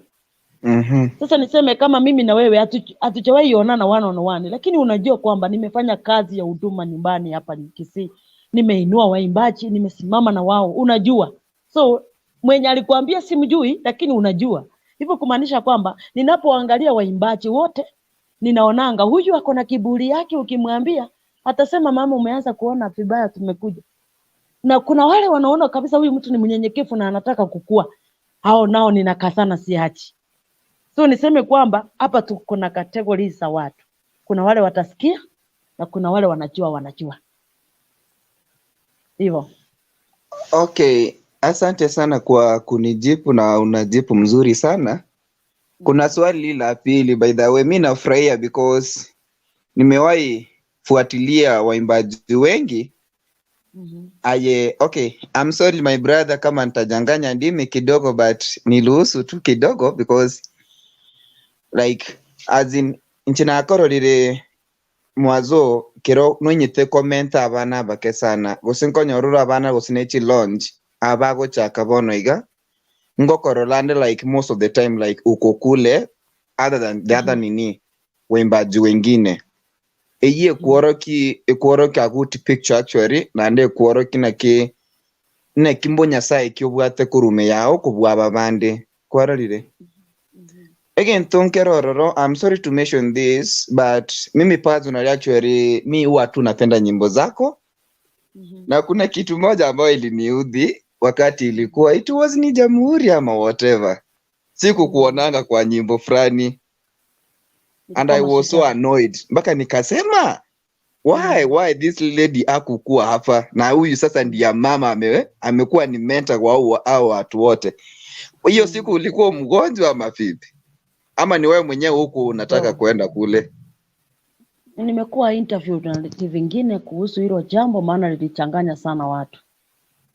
Na niseme kweli mafani zangu hata kuna watu walikuwa wanasikia vibaya ile ya ukweli wenye umesema kwamba ulisikia vibaya. Kuna watu walikuwa wamesikia vibaya kuona kwamba siyuko kwa hiyo timu. Lakini wacha nijibu tu kwa urahisi na nisitaki niende ndani sana. Nijibu tu na ukubali na jibu langu la kwamba sikuambiwa wakati hiyo kitu ilikuwa inapangwa na sikujua sababu. Okay, ni sawa tu. Mimi nakuombea Rebecca, by the way umenijibu hata nimetosheka. Hata jibu lenyewe limekuja. Ndio nasema sio wote ambao wanamuita Bwana Bwana na sio wote ambao wataingia paradiso. But kupitia nini wewe, by the way mimi unanielimisha tu. Napenda nyimbo zako, napenda maupili zako na kufuatilia. Sawa, hii kitu ya 2022 tuko nyuma yako at least. Ukiingia kwa county tunataka ukue kama the late Magufuli. Yeah. Amen. Amina. Nashukuru sana kwa ajili wewe umeona chenye ninaweza fanya, kwa sababu kuna wale hawaoni kabisa. Na kuna wale wanaona kwamba nikuanguka ninaanguka. Wacha nikwambie kama kuna kitu nimeombea ni hili jambo, nimeliombea kabisa na niko kwa magoti mpaka wakati nitaona nimeingiza kichwa account. Yes. Na najua kabisa nimeombea hili jambo. By the way, kuna watu ambao utasaidia wengi. Sana. Nyamira County ni yangu, nimezaliwa huko, nikalelewa huko, nikaolewa huko, nikasoma huko. So ninajua mahali shida iko yenye inaweza tatuliwa tu wakati niko women rep. Amen. Okay. Thank you very much Mvaina Amani. Karibu sana Gertrude Nyamari, karibu sana. Akina Nyamoita anasema kwamba mama apewe kura Nyamira. Gertrude anasema kwamba hi team comments na mashabiki wote wa Kise Hot TV. Gertrude Nyamari, hi kurutu salimia mgeni, msalimika pastor, msalimiwa hapa na Gertrude Nyamari. Grace, hi Faith Watigeti. Wasabi Grace, you can come back. Unaweza rudi and any producer want to join if you have any question, karibu sana. So pastor, kuna kuza swali hapa. Niulize. Kwa maana kuna watu wanao pale wakiguzia kidogo.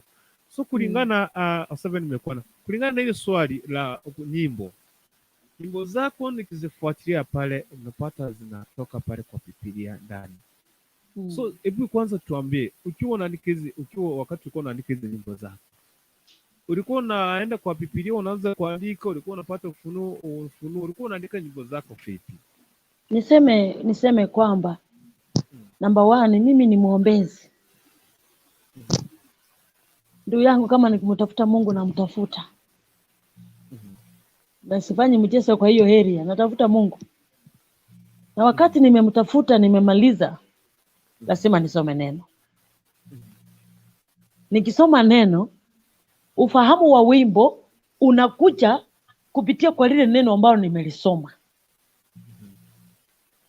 Ukisikiza nyimbo zangu nyingi, kila wimbo uko na nafasi mahali utaifuata mpaka uipate. Kumaanisha kwamba ninaweza soma Biblia leo usiku nikiomba, nimalize kusoma Biblia na niende kama 1 month ule uchumbe Arabu uende kukucha sasa. For your information, mimi sinanga kopi ya nyimbo hata moja. Sasa hii nimeimba nyimbo zaidi ya 100, lakini sina wimbo nimeandika mahali hata moja. Nyimbo zote Mungu ananipea nikiwa kwa studio, nikiwa nimewekewa maiki, nikiwa na ile niseme title ya wimbo. Kama sasa niseme ninaenda kuimba mama sababo bisi oira niliwe maiso marole, mama ligabo bisi oira niliwe maiso marole, glory to glory. Ekine kinya saa konga mapema, but nikiwa kwa studio ndani ninaenda na hiyo fasi tu peke yake hivi. Sasa nikiwa kwa studio, hata mimi chenye ninaenda kuimba pale sikichui. Lakini kumbuka kwamba kuna wakati Esther alikubalika mbele ya mfalme kupitia kwa maombi ambayo yalikuwa nyuma yake. Maana Wayahudi walikuwa wanamuombea hapa nyuma, wakamwambia wewe enda. Sasa niseme kwamba kuna maombi ninakuanga nayo kwa account. Account yangu ya maombi haikuangi empty, haikuangi paragraph. Inakuanga na deposit. Unanipata? So ninapokuwa na maombi yangu kwa account, hiyo maombi ndio inanisukumanga wakati niko kwa studio sasa. Imba hivi. Kwa sababu mimi mwenyewe nikienda kuimba kama mimi, nitaimba kama mimi. Lakini ninapoimba kama vile Mungu atapenda na vile Roho Mtakatifu ataniongoza, ndio maana siandikangi. Nikiandika nitaenda kuimba vile ninataka. So ninataka niende niimbe penye Roho wa Bwana atanisaidia. So niseme kwamba mimi nyimbo zangu nyingi ninaendanga nikiwa nasikia sauti za Mungu.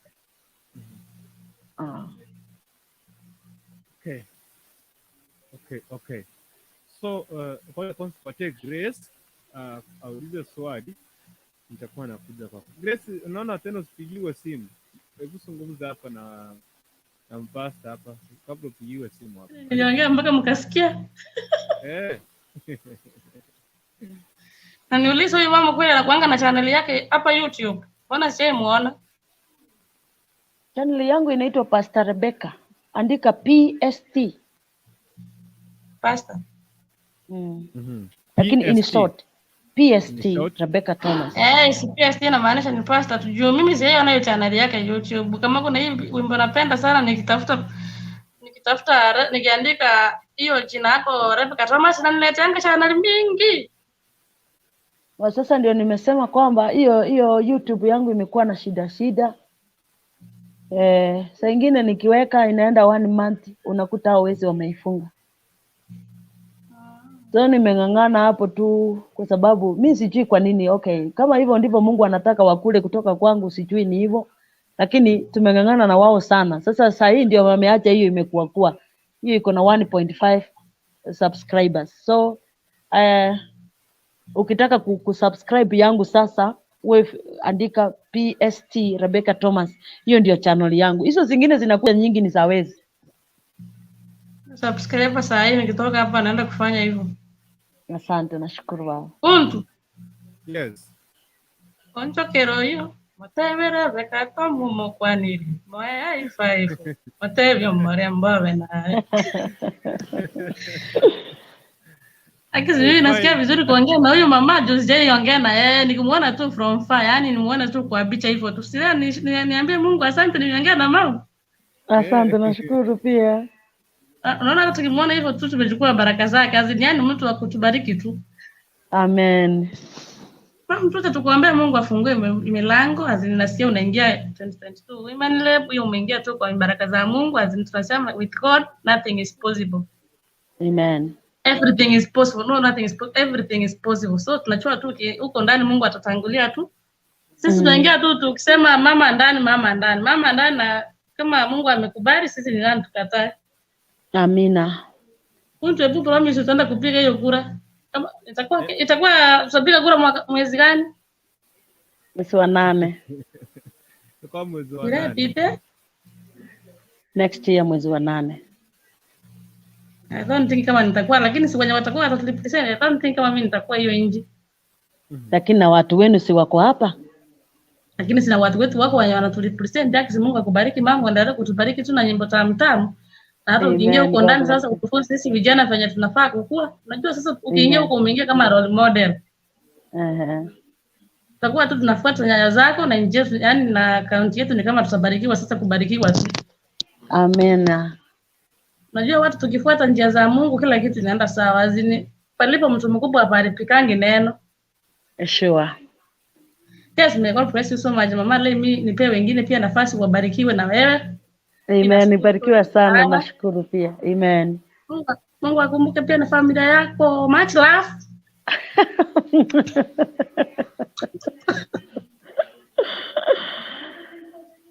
Oh, wow.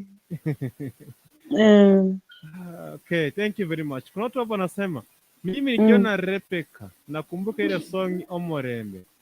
Oh yes. Nakwambia past 22 mimi sio Wanyamira. So namuita si Wanyamira. By the way, hebu sasa tuwatie mistari midogo kwa ile Omorembe kabla nipatie watu wengine nafasi hapa akina Well M. Kaimoro cha marembo muyotoka. Kaimoro cha marembo muyotoka. Ntebyo marembo muyaka yotoka. Asani bano marembo muyaka yotoka. Nkonyo marembo muyaka yotoka. Takwenda YouTube lenda akoleba yo. Yes, I remember. Ngotera mono wacha kweba. Wapi Thomas angekwapa ase Yesu. Ego. You pack up. Yeah. Okay. Wacha nikuletea hapa Well M. Mambo.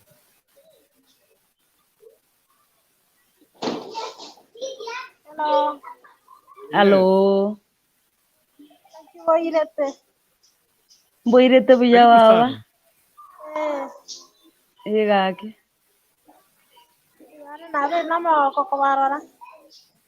Ndio twagokire gukorora. Asante. Mbia mono. Well, nafasi ni yako, unaweza uliza swali, ongea na pastor hapo. Ongea na yeye hapo. Ndio nimeingia, wacha nisikilize alafu nikute baadaye. Okay. Thank you. Penson Ombese 175. Okay. Gregory anasema kwamba ndio anaingia, karibu sana Penson Ombese 175. Mbona nkaribu wote Rebecca Thomas, you're just a blessing. Thank you very much. God bless you. Lifestyle Melodies. Nimeingia hapa ndani, karibu. Please, I love your song Timo Kumoyo. Nakwambia hapa kuna watu hapa waimbaji wengine wanakufuatilia sana Timo Kumoyo. So wakati ulikuwa ushatoa ile wimbo tulikuwa tunafikia wapi 2002? Hiyo album ilikuwa imepepa nyimbo ngapi na nyimbo zilikuwa zipi na zipi? Labda tukaweza kuambia tukumbushe, kwa maana mimi nimekuambia mimi naweza kusikia tu nyimbo zako tu kwa horn speaker. Sikuwa nakujua, nilikuwa najua Rebecca Thomas. So tuambie ile album ya kwanza. Okay. Yeah. Album ya kwanza ilikuwa na nyimbo 12. Najua wakati huo tulikuwa tuna record na cassette. Ninaweza kuwa sikumbuka zote, lakini nina zile zilikuwa key. Kulikuwa na wimbo unaitwa Enyangi. Timwe chandilili yankyo. Umuchio tata. Timo Kumoyo. Isaya. Rietaria Yesu. Ekiriro kirabe. Asomo saraba Yesu agitira manyingaye. Ekire namba 8 na arakwamira. Yes. Kuna song hapa. Nataka tu uzie tu kidogo. Tafadhali kidogo tu. At least watu waweze kujua kama ni wewe, kisha baadaye ukimbia YouTube yake andika PST. Pastor Rebecca Thomas. So ukiandika Rebecca Thomas kuna YouTube channel mingi sana. Wezi wako hapo wamejaa, wanakula chasho lake. Walikuwa wanaara kuanzia mpaka watu ndio wanakula chasho lake. So andika PST iko na 1.5 subscribers. So let us make 2K subscribers, okay? Guys, let us make it. Okay, tafadhali tukuze tu kidogo. Pale kwanza Omorembe. Okay, sijui kwanza tuanzie kwanza Omorembe. Tukusia tu Omorembe hapo kidogo. Kwa maana nikakumbuka tu nikiona hiyo hata hiyo video yenyewe ukionekana pale. Ulikuwa tu yani kwa strong vile yani. Okay? Yes, karibu sana. Niko nenda Penson hapa. Kaimoro cha Marembo muyotoka. Kaimoro cha Marembo muyotoka. Ndebyo Marembo muyaka yotoka. Asani bana Marembo muyaka yotoka. Ndebyo Marembo muyaka yotoka. Marembe muyotoka se Yesu. Inchumba tebyo Maremba sogotoka. Bona yandi na bakwenda YouTube banako. Koigugo chimwino rende. At least ningwane kibonge kama yo kaiga ningira mangana abere abo monda ko wonga kali ogia kana kukari. Nako. Yes. Yes. Wacha Heri kimcha sema kama moto sana. Penson, karibu sana zungumza na Pastor Rebecca Thomas.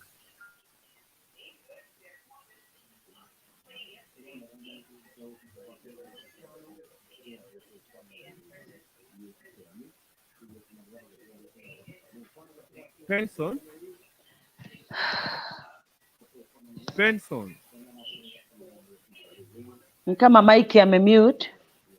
Mic iko sawa, ni kama ni part network. Penson, network iko shida mafifi ndugu yangu. Karibu sana.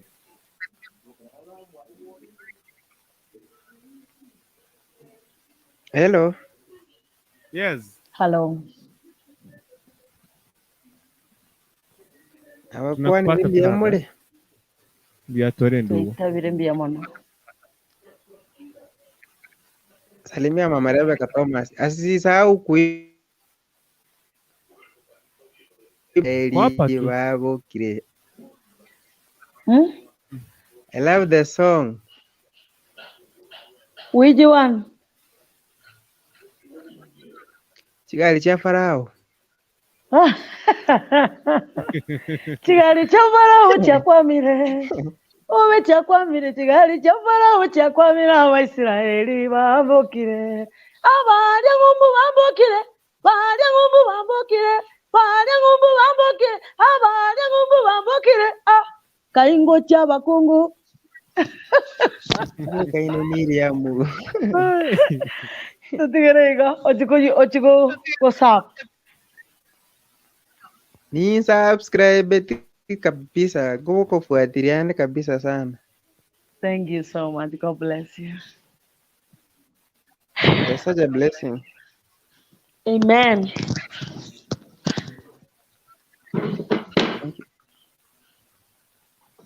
Bana mbuli elimo lili otali kubwata buyaigo. Liye utuma goselie family. Inde lyonsi lili wetu otali kucha kubwata buyaigo kubisende. Lero kinda aboria.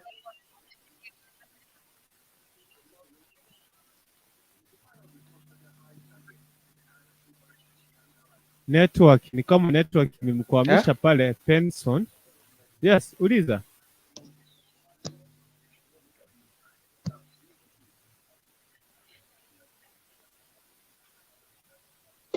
Network yake ni mbaya sana.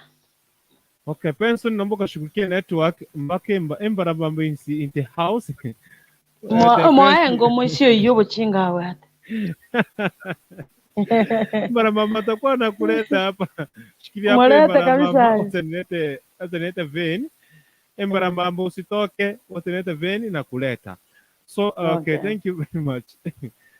Vein. Jambo. Jambo tena. Karibu sana zungumza na pastor hapa. Pastor, habari ya jioni? Yangu iko salama. Saa ni jioni, ni saa 4. So tuseme ni usiku. Umeshinda aje? Nimeshinda poa, nimetoka service, nashukuru Mungu. Tunashukuru, tuko poa. Kurutu mambo? Poa sana. Okay, mimi sitaki kujirudia sababu wengine wameulizia mimi nilikuwa na sijui ni request, sijui ni nini. Azini kuna mahali nilikusikia mama ukifunza about marriage. Nilikusikia karibu mara 2 ukaenda ukipotelea. Sijui kama unakumbuka kwenye ulikuwa juu. Unaweza kwanza kuniona huko lakini nilikuwa nakufuatilia, kuna station fulani ulikuwa unafunza. Sasa mimi nikakuona kidogo ukanipotelea. Mimi nilikuwa naambia wakina nani wa kutafutia kanafasi kama utakuwa free pia ukuje utufunze at least tuone fanye kunaenda, sababu saa hii sisi nikubaya nikubaya utufunze kama utakuwa free na kama na watakupatia nafasi ndo tuone venye kutaenda. Nikubaya wenye tunaenda kuingia hapo hatujui venye kuko, lakini mimi nilikuwa nimejifunza kitu naweza niuliza nikujibu, lakini ukanipotelea na nilikuwa na maswali. Sasa siwezi uliza saa hii sababu leo ni kitu tofauti. Nilikuwa naomba wakulete na wewe kama utakuwa free, kama utaona vibao ukuje. Tutabuy bundles, tutakubea bundles ukuje utufunze by the way. Okay. Sawa wana koragora buna bono igachia butukire ndoche. Aino muya. Bono egento kwangokiri. Chibutogete. Egento kwangokiri gole tiyale kosemigwa na ndi kole tiyale kugaramika. That's very powerful. Because nitakuja tutaongea na huyu ndugu, kwa sababu usiulize kwa nini nilitoka pale nilikuwa, kwa sababu maybe kulikuwa na 1 2. So kama tutapanga na huyu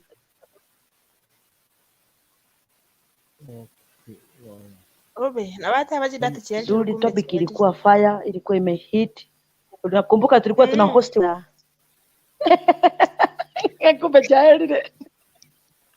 kumbe child na ndo kwanya nchitigana chenchi ko kugorera igaki sasa ni wae bana tukwane tikatubange noyo tutaleta hiyo topic ya marriage. Ninajua mapema tokuri data tochi kwanye sikenja dupketi nikutaka yangitira Ndiyo mwana. Sawa, barikiwa. Barikiwa sana. Kurutu Okay, gaki mo thank you basa very kaba much. bisi mo munyo alere libaga. Okay, sawa. Okay, sawa. Nashukuru sana. So Ven kimbia pa embarambamba. Hebu njoo hapa before pastor ondoke. Embarambamba, embarawasina, embarawasiondo. Kimbia hapa. North South. North South, may God bless you, Pastor Rebecca Thomas, and open doors for you. Ile Nyangares, wow, nice song, I like it. Kuna hiyo song Chiga cha Farao. Kuna kijana pale, I remember, ni kijana akiweka wimbo anaweza ruka kanisa mpaka atoe mapati kwenda juu. Timothy, kwa matangamano PH Church. Akisikia wimbo hivi ni kuruka tu mpaka atoe mapati juu. Okay, wapi hiyo embarambamba kuja hapa. So pastor, tunataka tukua tuenda mbio. Pia kuna hii song ambayo ilikuwa album gani? Hii song ya Napod. Na uliandika vipi? Niseme ni volume 2. Hapo itire Napoti. Usabosa. Hapo itire Napoti. Sabosa. Kigo sako mubunia. Owe no mugondo. Ingikero Napoti. Ebikuro byoka. Kuro toiwete ngana poti okule kigusekia muria ngano mugondo yesepe omokungwe njoma tigatutugere igo wakimbie YouTube. Watafute pale at YouTube. Yes, exactly. So tuka tu tuende haraka kwa sababu ya data, na wale watu ambao walikuwa wamenitisha namba yake ya simu niwapatie namba ya simu iko pale. Kina Ven, mimi nafasi iko, so it is you to do something, yapate data yenye umeweka hapa ni ya WhatsApp. Ya WhatsApp ile namba nyingine iko hapa, ndio hii. Niliacha mbali sana kwa comment, nitaitafuta tu. Naenda kuitafuta. Okay, niliweka space yenyewe siwezi ipata, nilisahau, lakini I'm sorry. Okay, wote mpatie namba yake. Akina Papa Antivirus, namwona pale alikuwa hapa anasema amen, asante sana ndugu yangu. So naongoja watu hapo waweze kuingia, link iko pale chini. So okay, watu nikupeleka hapa recently, sijui kama nilikuwa na pale ilikuwa ni wapi hapa, hii safari ya Skiza Tune. Yeah. So nilikuwa na nafasi ya waimbaji na watu wengine wachache pale walienda kuwakilisha pale. Labda kaza kuambia watazamaji wa ama kuna pale waimbaji wale waimbaji ambao wanawategemea nyinyi kama wakubwa wao waletee ujumbe. Unasema ni ujumbe gani? Ni kitu kipi ambacho watu wanaweza furahia kutokana na ile Skiza Tune mlienda pale Murang'a? Kwa ile Skiza Tune tunaweza, kama mtu ataweka nyimbo zake Skiza inaenda kukuwa na matumaini makubwa sana. So tuweke Skiza yetu na Citizen. Sisi nikazungumzia kitu ingine nje ya Citizen kwa sababu ni Citizen ilitupeleka pale Royal Media. Yes. So tuweze kuweka Skiza zetu na kampuni ya Citizen kwa sababu pale ndio serikali imetuongelelea na tutapewa pesa. Kama tulikuwa tunapewa kama nyimbo zako zimechezwa, mtu amecheza nyimbo zako unapewa etongoro ni chintururi sana mongiki na kitu rake beke mpaka kama chibesa. But now tunaenda kupata 42%, kumaanisha kuna pesa hapo. So waimbaji wote ambao wako na nyimbo zao, wacha tu process tuweke nyimbo zetu kwa Skiza ya Citizen TV ama Royal Media, ili pale hiyo pesa inaweza kukusaidia hata ukitumiwa 10,000 kwa mwezi takusukuma. Watu waweke pale Skiza. Okay. Nataka tukumpeleka, nimejua kuna step ambazo nimeruka kwa sababu ya wakati na data, kwa sababu itachukua, kwa sababu ni pastor, tutakuwa namwachia tu dakika kama 20 aweze kuzungumza neno, aweze kunena pamoja na sisi. So website riterika nasema kwamba ask mamu wetu akaimbia ile song engor baba bisabane bari mirena bo baraso engora baba bisabao bari mire nabo baraso engora babisaba obalemire nabo barasoe Yesu mwana Nyasaye nero umurwane naterekie kebe engora babisaba obalemire nabo barasoe engora babisaba obalemire nabo barasoe Yesu mwana Nyasaye nero umurwaniriyo Yesu mwana Nyasaye nero umurwaniriyo umurwaniriyo nere Yesu weka umurwaniriyo nere Yesu weka batebiro kubwango baba Yesu tabangitibo engole yo balemire mboka Yesu okanya nayo gotangana nyoka YouTube. YouTube. Yes. Okay. Omondange buku yeke gusi wangu. Nyamwita anasema pastor akipewa kiti 2022 atafungua chachi yake Nairobi ama vipi? Hebu Nyamwita anauliza hivyo. Chachi iko Nairobi still, si ati nitafungua iko. Basi angeuliza kwamba tutaweka kanisa ingine kwa county, niseme yes. Tena kubwa sana. Na tena nikiwa women rep nitachapa crusade zenye sijaionekana duniani. Sababu nitakuwa na uwezo wa kufandi hiyo crusade. Okay, niulize swali lingine. So kati ya tofauti ipo na wale waimbaji wa zamani au hao waimbaji wa siku hizi, ni tofauti gani ipo? Kuna tofauti ipi? Tofauti yenye ipo waimbaji wa zamani tulikuwa wacha nijitoe huko. Waimbaji wa zamani walikuwa wanafaa kiheshima. Wakienda kwa madhabahu. Waimbaji wa kisasa wanaweza faa venye wanataka. My dress, my choice. Of which hapo sasa kama ningekuwa ninaongelea juu ya marriage ningeongeza kitu fulani, lakini kwa sababu wewe ni katoto wacha nikuache tu, utakuja kuniita utoke kwa studio uende. Ukiniweka hapo uende, uniachie studio ni operate. Ndio nitoboe mambo yote kwa sababu waimbaji wengi wamekuwa majaribu kwa wachungaji. Tofauti yenye iko kwa waimbaji wa zamani na wa kisasa.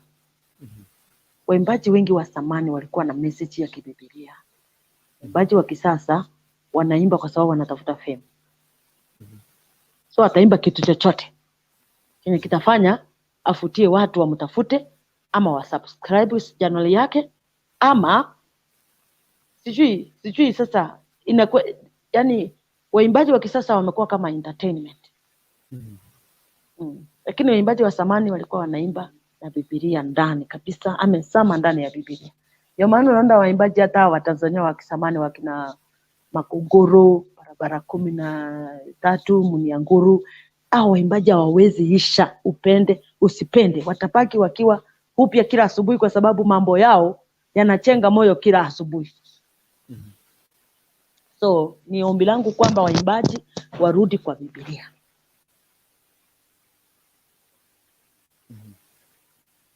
Tofauti nyingine, waimbaji wa zamani walikuwa wanakaa kwa ndoa. Yes. Waimbaji wa kisasa hawataki ndoa. Mtu anataka maisha yake. Yenye hata akilala nje siku 5, haisi stuka kwamba nikirudi kweli nitasema nilikuwa wapi. So na hapa ndipo hatuheshimiki. Kwa sababu upende usipende huwezi kuheshimika ukiwa single. Na sisemi singles ni wabaya. Sema kwamba sisi kama watumishi wa Mungu hatuwezi kuheshimika wakati tunasema kwamba ati niliacha ndoa nikakuja kukaa maisha yangu na nataka kubariki watu wengine. Asha wengine wenye wako kwa ndoa. Ni ngumu kama kitu chochote. So hakuna ndoa yenye ni ready made. Unaenda ununua. Ndoa zote ni kwa adjust. Hapo ndipo na wasii waimbaji kwamba hakuna ndoa yenye unaweza pata ya malaika. Hakuna malaika ambaye ako na ndoa duniani. Watu wote ni wanaume, watu wote ni wanawake. Ni kwa adjust ukae kwa hiyo ndoa.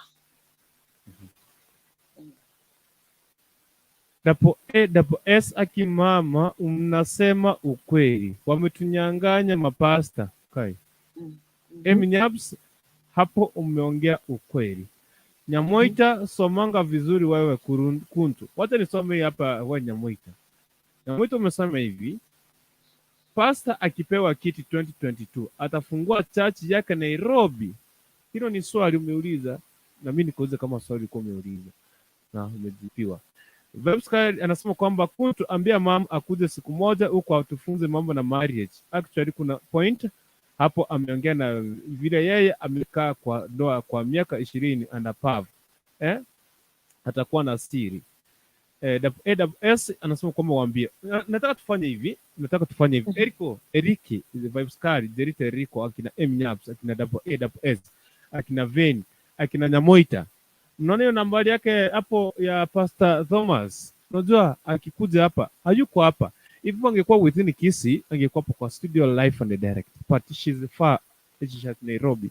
Ako Nairobi actually. So nataka tufanye hivi. So hakikisha mmenunua data. Mkinunua data, mimi nikimpigia aniambie kwamba mshanunua, naweza mleta hata siku kesho kutwa, hata iwe siku yoyote ile, tuweze kuzungumzia mambo na marriage. Naweza mleta end day, but let us do this. Akiniambia mshamtumia data, bundles kwa simu yake, and that's all. Hiyo ndio tunahitaji peke yake, kwa simu yake tu. Ndio hiyo ndio kitu tunahitaji, awe na data kwa simu yake. I'll just nitamlink akuja kushare pamoja na sisi mambo na marriage. Sawa? Unajua material za marriage siendi kutafuta. Niko nazo. Na nikipawa Mungu alinipea tu, kwa sababu hivyo ndio namwambia kwamba si ati tutachukua wiki mbili ndio turudi.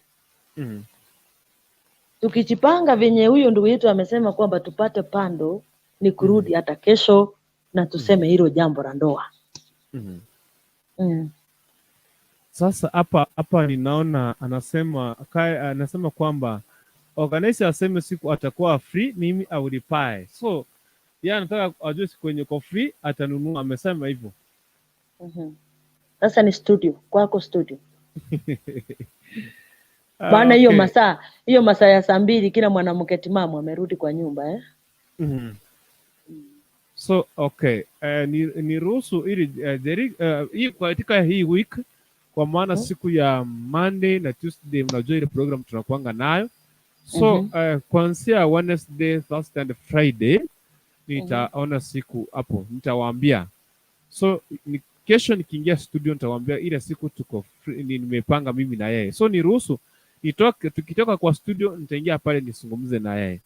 Na nikiongea tu na yeye nitawapatia jibu. So Eriko, nitakuambia I will communicate, but if anybody chukua namba yake ya simu iko hapo, pia M-Pesa iko hapo tu. Kichukua hiyo namba yake ya simu ya M-Pesa, ukituma data, but it is in between this week. So nitakuwa naorganize kama itakuwa kwa kile hiyo siku aweze kuzungumzia na marriage, kwa maana kuna watu walikuwa wameniambia kwamba kuna mahali alikuwa na topic ya marriage. Kuna mahali alikuwa nayo. So nataka wakaniambia kama inawezekana. So ni ruhusu tutapanga hilo, kwa maana tuko hapa tuweze kuelimishana. Ndio maana kama Kisii Hot TV tuko hapa tukae, si kupoteza muda, tukaweze kujifunza kitu kimoja. Kwa tuko single tukaweze kulearn kitu kimoja kutoka pale. Asante sana. Nadhani nimesema. Ongoje kidogo. Kuna namba ya 97 tafadhali. 97 ni ya nani hiyo? Anasema kwamba kuna namba ya 97 nimetuma pesa imeleta Julius. Hebu cancel tuma hii namba ya 76. Blessed daughter. Cancel hiyo pesa, tuma ikuje kwa namba ya 76 tafadhali. Okay.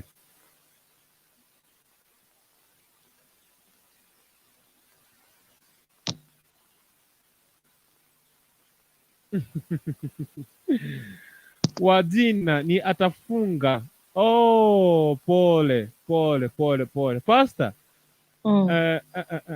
Hii namba ya 46 ni ya WhatsApp. Pastor, hii namba ya 46 inaweza, okay. Ishakuja. Anasema hii namba ya 76 inafanya kazi. 97 inafanya kazi. 97. Malo. 97 iko on? 97 iko on. Maybe hiyo itakuwa kesho kwa sababu hiyo line ni kama kalipotea, lakini ndio nimetumia kwa WhatsApp. Lakini line ya kwangu hapa kwa nyumba. Okay, thank you very much. Ya vijana wangu Blessed daughter, thank you very much. Na anybody mwenye ametuma tafadhali tutasema tuweze kusema asante na mpasta akiomba aweze kukuombea. So pasta hapa hii swali sasa ndio nimepata. Nyamuita karibu anichape, Nyamuita angeniacha. Alikuwa anauliza hivi, wote rudi kule swali lako. Sasa pastor ukipewa kiti 2022. Utafunga church yako pale Nairobi ama itakuwa inafanya kazi kama kawaida? Once a mentor, always a mentor. Na parliament ikuangi Sunday. So nikitandana kutoka kwa judge, hiyo kutandana umenipata, si parliament. Hivyo number 1 nimesema once a mentor, always a mentor. If you know, you know. You know. Number 2, parliament inakuanga siku 5 kwa wiki, Monday to Friday. Saturday and Sunday, hata hao wenye wako parliament wanaenda church kuabudu. So tutakutana pale kwa church ni wahubirie injili. Okay. Piano 7 tutorials TV anasema kwamba hero thank you. I see you are packed. Thank you very much Piano 7 my brother. Thank you very much. Karibu sana 7. Tutakualika hapa. By the way tutakuwa na big event on Sunday. Big event ya worship night na team inaitwa African Melodies. So 7 be ready na kipodi yako pande kupatia link. So anyway, pastor karibu sana pastor. So hii pastor anataka tuweze kuulani kitu kimoja hapa. Hiyo umesema kwamba kuhusu hii safari ya uimbaji. Sasa sijui kama mimi ndio naonanga vibaya. Je, pale kitambo kama wewe unafanya gospel music na mwingine anafanya secular music. So kuna uwezekano wa kuweza kufanya collab. Mimi nifanye kwa mfano mimi nafanya gospel music nikaanza kufanya na mtu wa secular tufanye na yeye collab.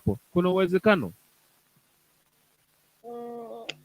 Kwa sababu nimeona wameshafanya. Sitaki kusema ni nani na nani. Na ningeomba tusiongelee. Sababu inaweza leta majaribu. Okay. Okay, nashukuru. Asante, nashukuru pia. Thank you very much. Thank you very much. Because ndio maana nikakwambia kwamba kuna wale wa kuambirika na kuna wale waambiriki. Sasa mengine unayaangalia ukisonga.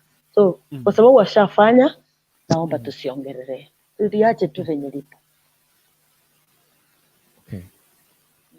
Blessed daughter anasema kale tutapae na wewe pora atufunze. Wamesema watanunua.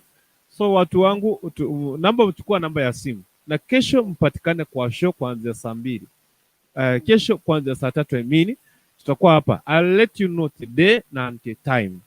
Na chukua namba ya simu nikwambia mtafanya hivyo, you'll do that.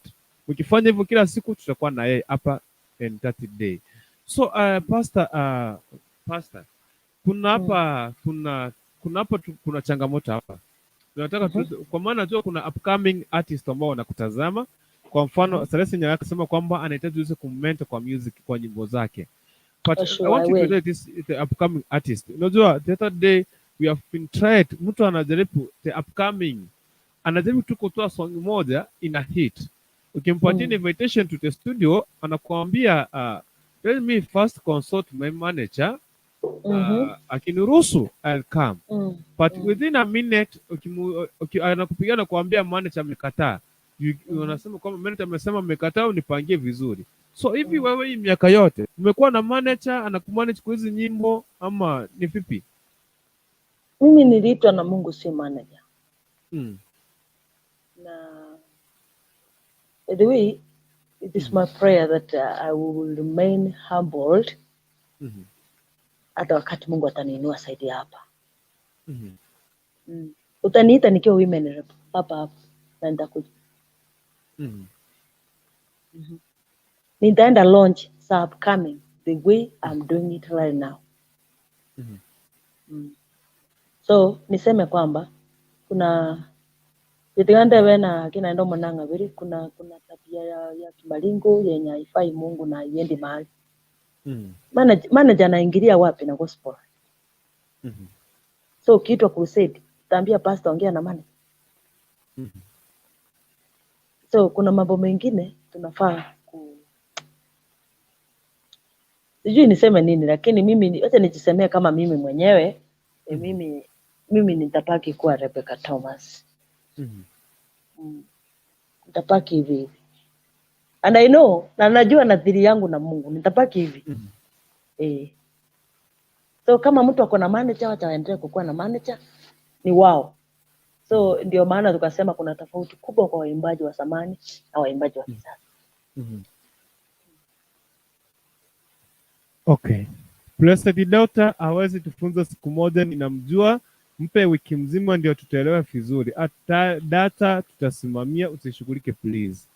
If you promise tukushughulikia kila kitu mimi kwake, I don't have any problem. I don't have any problem. Sawa sawa Blessed Daughter. Mimi sina shida yote.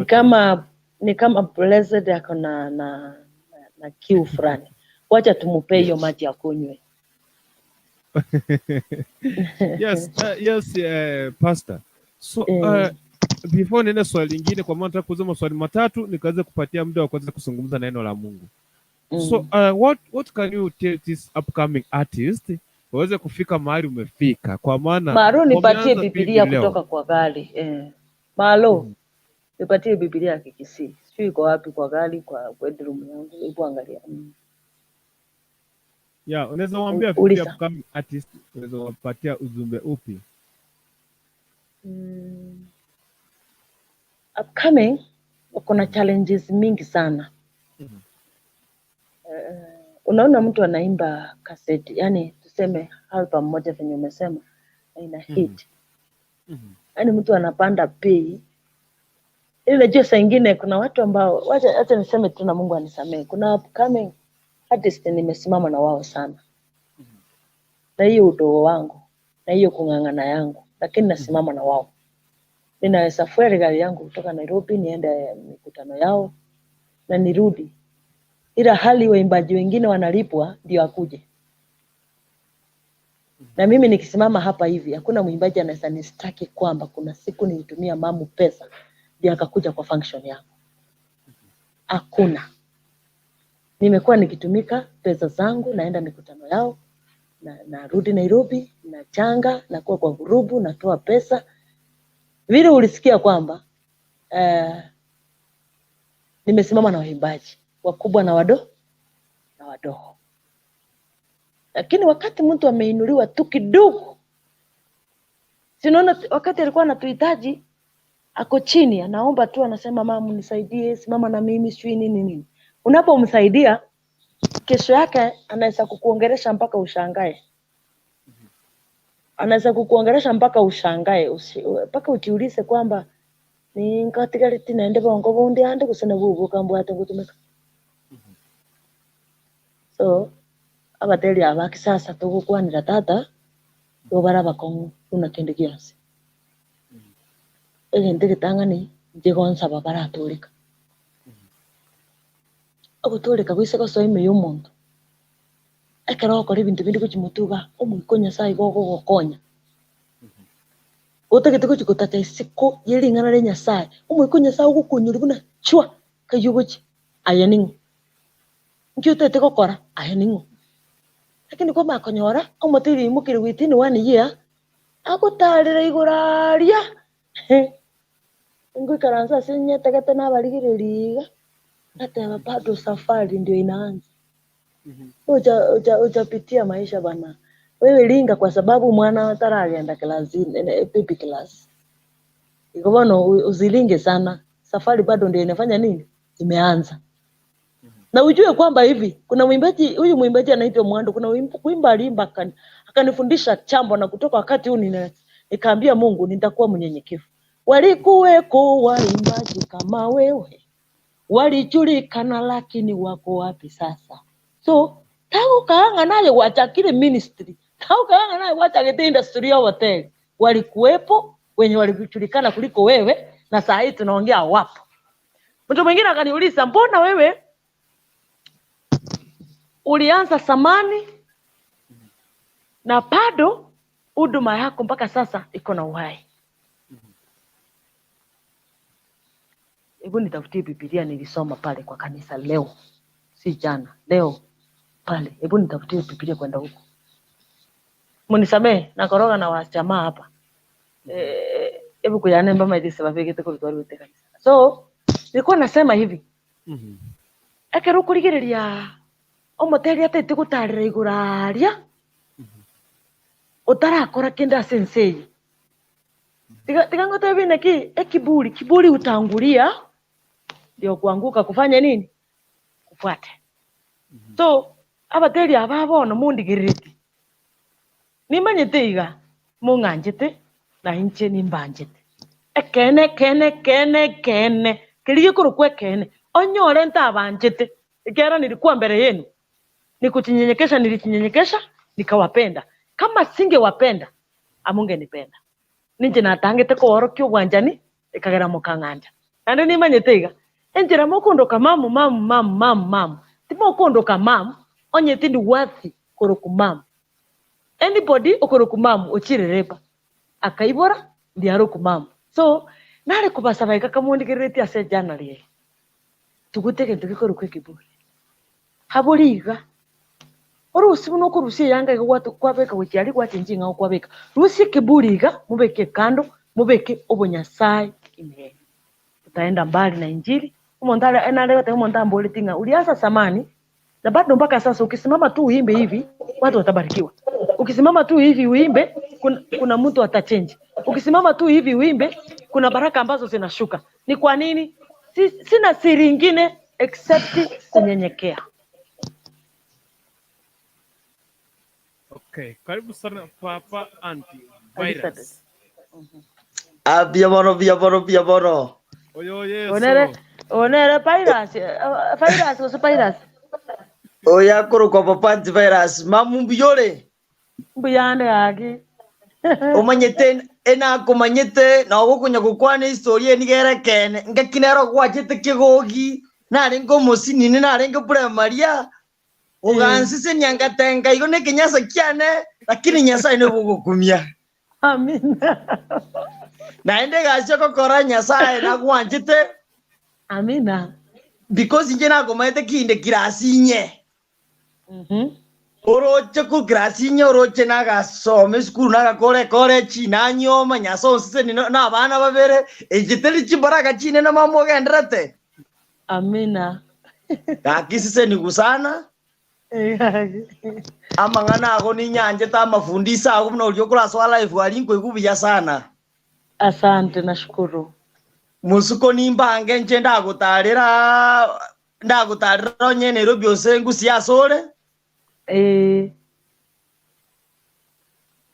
Hello.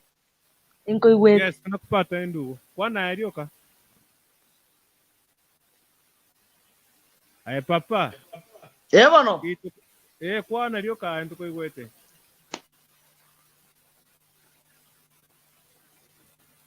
Network ni mbaya. Papa watekaga wangu. Network ya Harriet Kemi, powerful message mom, thank you very much. So Papa Anti Virus, network mbona inaleta shida hapa hivi? Yaani ulikuwa unatenga ndeke Nyanza bwana Rebecca alikuwa kumsikia alikigogi, Kama yes papa. Bono network ya chiringa gerete. Mtumishi wa Bwana inifaktia karango nyere myaka ya kare na nyore tenga kiachite kigogi gari echiro kabisa ngotenga niki Nyasa gari kurukia bantu baka mama Rebecca kakambeka mogongo to kuruka tangara gaterati. Tena poti. Bosa. Nene kuchau. Akima musise ni kusana. Ntokuanjete naenda ne legend ya nene agusi, gospel ya agusi omonto mokongu. Amina. Mungu akubariki sana, naenda gokonye abana abamintolende muna ntutura abana upcoming aba gospel aba nimbaroje iga bekei oba advice to enjiri omonene skoju bosio. Amina. God bless you. Mbia mono sana gakisese ni kwa baba. Amina. Okay. Wow. Papa antivirus. Mhm. Umuri na bali iko umaseko kabwate na kuja gukini na bwate so mwe encouragement abana mbarawo kini kwa matu bamuwake batu mutwera amate amana kyabo mutwera ba muwakira aba mutwera amate uyo papa antivirus. Okay, thank you very much. Nashukuru sana. So mami imegonga saa 4:36. Nataka kuambia mtu anaitwa Naomi Tomaso, I'm an upcoming artist. Si kwa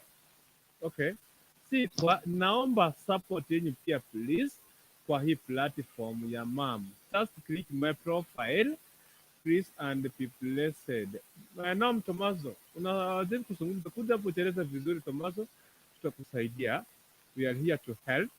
Tuko hapa kusaidia. Blessed daughter na Vibes Kajerite Rico, I need you guys muingie na hiyo link. Mkuza hapa private, mpadilishane namba, mpange mambo yaivane vizuri. Mkipanga mambo yakiivana vizuri na anybody who is willing to support, tuweze kupata mnataka topic ya marriage kutoka kwake Pastor Rebecca Thomas. Kuna watu wakina Vane, nimewapatia link hapo. Hiyo link njoo hapa, sitaweka kwa screen. Mpatane pale live, mpatane pale private chat, mpatilishane namba, muongee baadaye. So mtapanga, mimi nitaongea na pastor tuweze kumleta mchezo kuanzia next week kwenda mbele. So akiweza kufunza mambo na marriage. Yes, Pastor Rebecca Thomas. Niko na story hapa na obvious nikieta Mwimbaji yote yule lazima namuulizanga.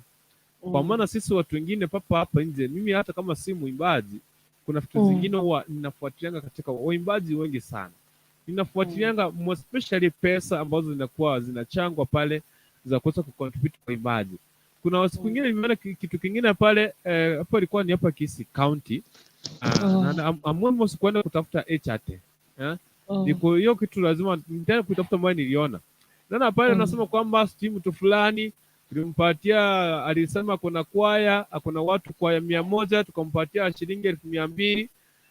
Yani pia kutipitisha kwamba huyu mtu hizo kwaya ako nazo. Timu tu fulani alikuwa amepewa shilingi 100. So zikaanza kurudishwa. Sijui hii kulingana na management ya gospel musicians wa gospel. Kuna tatizo pale katika management leadership ama iko sawa?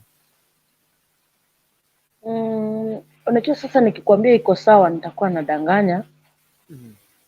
Kwa sababu wenye umeongea mpaka hapo umeongea ni kama uko na ka story Kenya kanaendelea katika uongozi wa uimbaji na uimbaji wenyewe. So wacha niseme kwamba kama ni pesa za waimbaji silipeanwa, sipewe waimbaji, wangepewa. Na kama hawakupewa, wenye walichukua, maybe kuna wakati mtu huwa tunasema kwamba kila mtu atabeba msalaba wake mwenyewe. Sasa tunapoongea hivi, kuna pesa zenye zilikuwa wakati moja zilikuwa za mayatima ya mwimbaji fulani alikufa. Alikuwa anaitwa Karo. Nilikuwa mmoja wa viongozi wenye walipanga hiyo matanga kutoka Nairobi mpaka tukafikisha mwili nyumbani na tukafanga budget yote kaisha. Baada ya matanga kwa mikono yangu nikapaki na 72,000.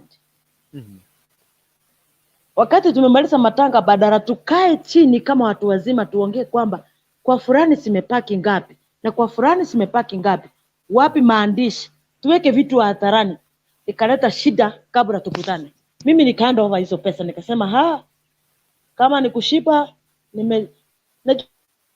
nasema kwamba nigeire kurara njara ande nigeire kuigota igoti bitebyo siningegerete hiyo kitu yote nimezoea. Kurara njaa najua, kushipa najua, nasonga na maisha yangu. So nikachitoa. Up to date venye tunaongea ndugu yangu, hao watoto hawakusaidika, Zile pesa sikuonekana mahali zilikwenda, zilipotelea hapo, zikapotea, na zilikuwa 200 and something thousand.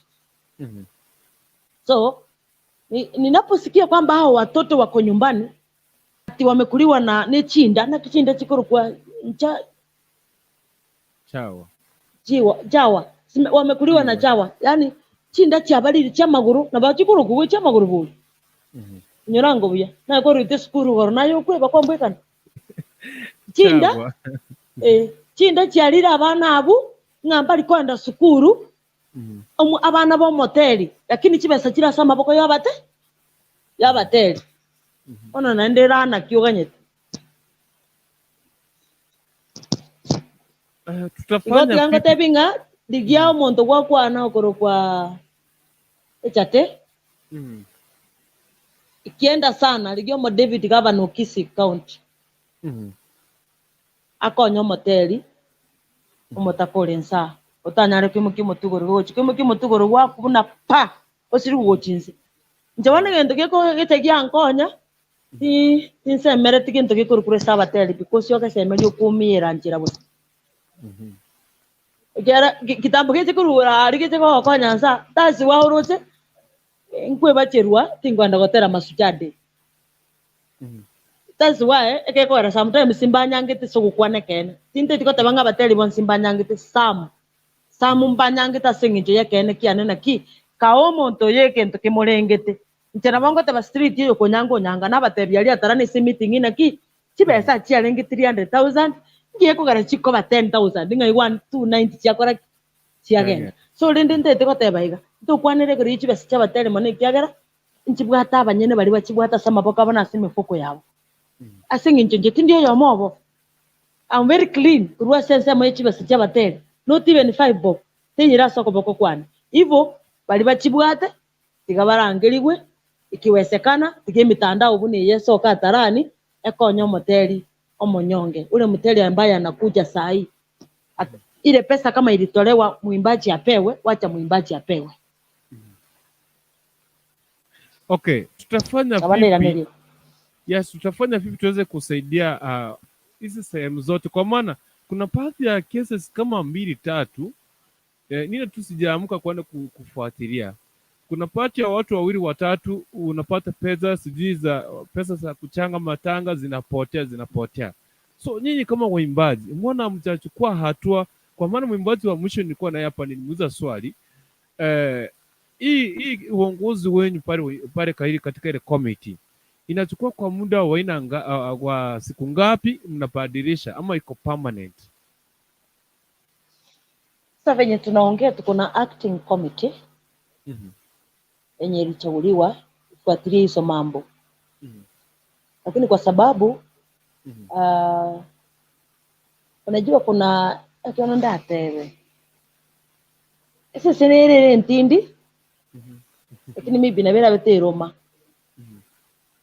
nisamee tu niongee kikisi hapo anda yande ndo kwa yana kila mone kila na tubatebi ambayo tutokona yes sisi nere ntindi utari gwika gwikange baguri yes uti gutaka gwikange yabuganga esa uti kurusi yakuruta na wanda atebe kire bona iga asaba ekomiti iri ya chorwa engeni ekwamerwa yatamerare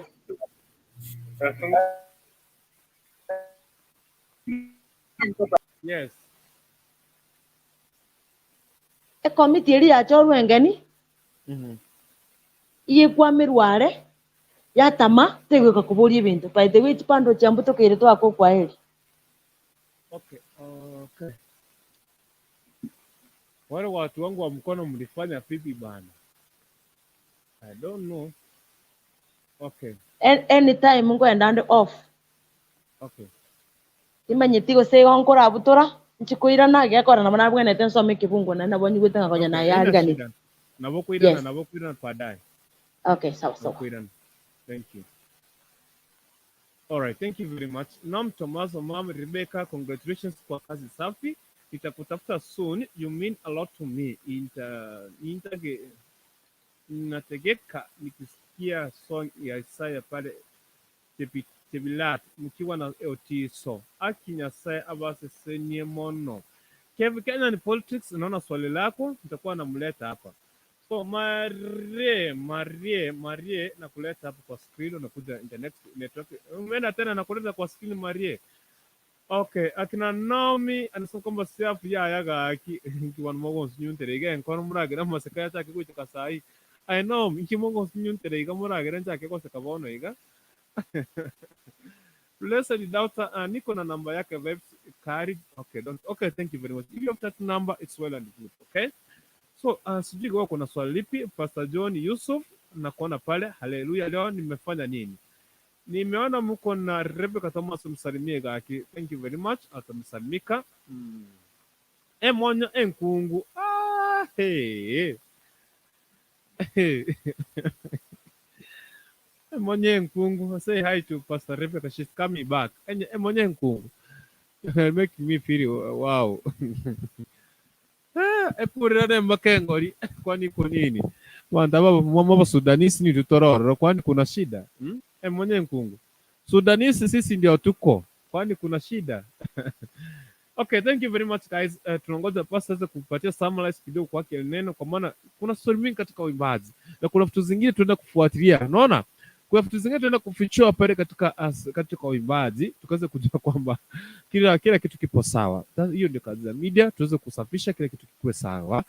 Kuna baadhi ya wale watu ambao wanakweba tu na pesa za watu, kwa maana mtu akipata mzipa tu naenda tu na pesa. Unajua kuna hizo stories zipo. So ukisikia vizuri tupatana kila mwimbaji ambaye anakuja kwa nyumba anasema kwamba tatizo lipo. Tatizo bado lipo. Lakini very soon tutajua tatizo lipo wapi. Mwenye kama makengori. Na kwa nini mwenye sasa gaige kurira ne bwatu kasebene mwino gaiga. Bwatu kasebene mwino ga. Okay, thank you very much guys. Karibu sana. Mwenye nkungu. Kwamba tevini nduchi praki tororo chipo Sudanisi. Sudanisi we are the only tuko hapa. Okay. So we are waiting, tunangoja mama akuje hapa tumalizie. Titus Mudhia anasema kwamba mtaniai anasema kwamba wewe is my teacher at Wambuhu, sijamuona leo. Naam Tomaso na kuona JK anasema kwamba Dani hi JK na kuona kitambo sana. Wakid PPC Kenya Entertainment nimekuwa kitambo sana. Naona pale watu wengi sana. So I'm waiting for pastor akirejea papa hapa, tutakuwa tunasonga mbele pamoja ndani ya Kisi Hot TV. If you are new in the house, remember to subscribe. Sawa. Kumbuka kusubscribe pale tukaweza tukusonga mbele pamoja. Sawa. So hii wiki ilikuwa nafaa leo nilikuwa nakwambia kwamba nilikuwa nimesahau kwa kitu hapa. Sister Veni Kerubo Pado yupo anaondoka hospitali kesho. Nimezungumza naye jana, akaniambia kwamba mtoto wake anamaliza dose kesho on Monday. Hiyo ndio siku atakuwa anaondoka pale hospitali. So next week ijayo siku ya Jumapili tutakuwa na power night, worship night na band inaitwa African Melodies. Very soon nitakuwa naachilia pale ka advert pale, una vile watu wanapiga tu live performance tutakuwa nao papa hapa. Yes pastor, karibu sana kutegea hapa, karibu sana, link iko hapo. So tutakuwa na Sunday, tutakuwa na live performance hapa live and direct on Sunday na melodies, African Melodies. So watu ndio kujipanga, that night hakuna kulala. Sawa. It will be a night of worshiping God, because the Bible says and the Bible says that the God is looking for the true worshipers who will worship in the truth and in the spirit. Tutakuwa tunafanya hiyo kabisa, usiweze kutembea mbali. Karibu sana pastor, nashukuru sana kwa kurejea. Nashukuru sana. Haya, asante. Mwenye nkungu anasema kwamba kama mbake ngori amesema nikusalimie, niseme hi. Asante, nasalimika baba. Rafiki yangu sana huyu. Nashukuru sana. Labda swali la mwisho tu nikupatie nafasi ya kunena neno. Swali la mwisho tunaomba kuhusu. Labda najua kuna baadhi ya watu wengine, baadhi ya viongozi ambao wananitazama hapo, wengine watakuja kutazama baadaye. So ni neno lipi lile waimbaji ambao mnataka viongozi waweze kurekebisha na waweze kufanya ili mkaweza kuridhika na wao? Viongozi gani wa waimbaji ama viongozi wa? Viongozi wa waimbaji ambao washirikiana mambo na gospel. Unajua hakuna mtu tunachukia na hatuna chuki ndani yetu.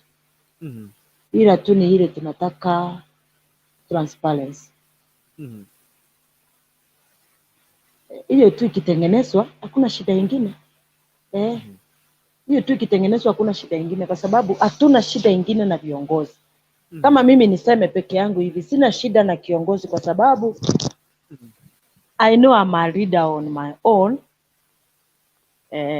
Ila tu kwa kitengo cha waimbaji ndio maybe mimi si yuko leader kwa sababu zangu. Lakini ningependa kwamba ekero kwa irwe uborai bantu bari kurunse bakosemerete ndo bagusyomereti. Tema gukora igintu kiri igikira nwase bari kabakonda ukimwino baguseseni. Bakogenda bakunungunikana nanye karu murayi yitu ametunyanyaza. Igonje nakinda teberio kana ki kabe very open, kabe very honest. Tebanga etu tukiri wisana tukatumika sesa bari kiri wibere ntubwate kiri wisatuga echi wakana nyekeru muntu konyara singi 10 akoreki anyore. Lakini wona nakyo mo David gavana mo David president ya ruchibasi kiri ngito moteli ngo moteli tanyana ne shiringi. What is that? Inturi kuburi so ubera kinu ikatuburi second kiwente kuburi ngaichiachia ngoira ngaichire ngaya marikara gote yabona cyakore gasi. Anyway ikigia hitire tina batebi ngaki kirigia hitire ntotaka ukibwati ntogikira ani gia hitire ntokibwati na marite turanya gusarirania tunagutiokania tunakuramana tunakugechana tugange ya chayo sasa. Tusauna yaliyopita. Oyo liete na liete, utaliete talieti, ikerete na ikerete, utekerete ta ikereti, tusonge mbele hata waisi. Ekarore bakanjenta anyorete na chinguli bakabo. Kidogo pastor. You mean hizi pesa ambazo deputy president alipeana hazikufikia waimbaji? Mimi ni mwimbaji na sikufikiwa. Wacha nisisemee mimi. Sasa sitaki kuchoa waimbaji wengine. Mimi ni mwimbaji na sikupata hata shilingi. Yes. Okay, hiyo nitakuwa ni hivi tu. So nimekuwa nikizungumza na huyo Silvanus Osoro ambaye anakuwa pamoja na deputy president. Tutakuwa tunafahamu hiyo maybe kesho kutwa nikipatana naye, kwa maana sasa ni usiku, tutampigia simu tuone jinsi gani tuweza kutatua hilo tatizo, kwa maana kuna pesa zinakuja, wengine wanasherekea pale. Gregory anasema kwamba ati kurikundu, please niombe namba ya Raili Pendeza kwake Rebecca unitumie kindly.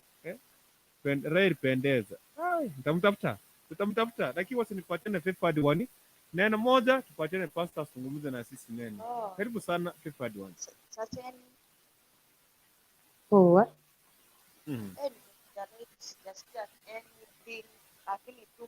Karibu sana. Usijasikia anything. Ongeza sauti kidogo jamani. Nasema leo sijasikia kitu yoyote, nilikuwa busy, so mimi nitakusalimiana tu kwa salimia. Okay, sawa. Pia mwana. Unaweza kuna kitu ya kuuliza, anything that you ask, ulikuwa unasikia kuhusu Pastor Rebecca ama na tunataka kumpongeza kwa maana kwa kazi yake nzuri. Nilikuwa na kitu ya kuuliza lakini nilipata ashaulizwa. Si unaona nitakuwa nikirudisha nyuma na wakati. So mimi tu nitapitia baadaye. Alafu kurutu tutafanya hivyo. Yeah? Tutafanya hivyo. Sauti yako mimi sikupati jamani. Iko chini, situmii earphone. Leo sina sauti hapa kwa studio. Sina earphone sahi.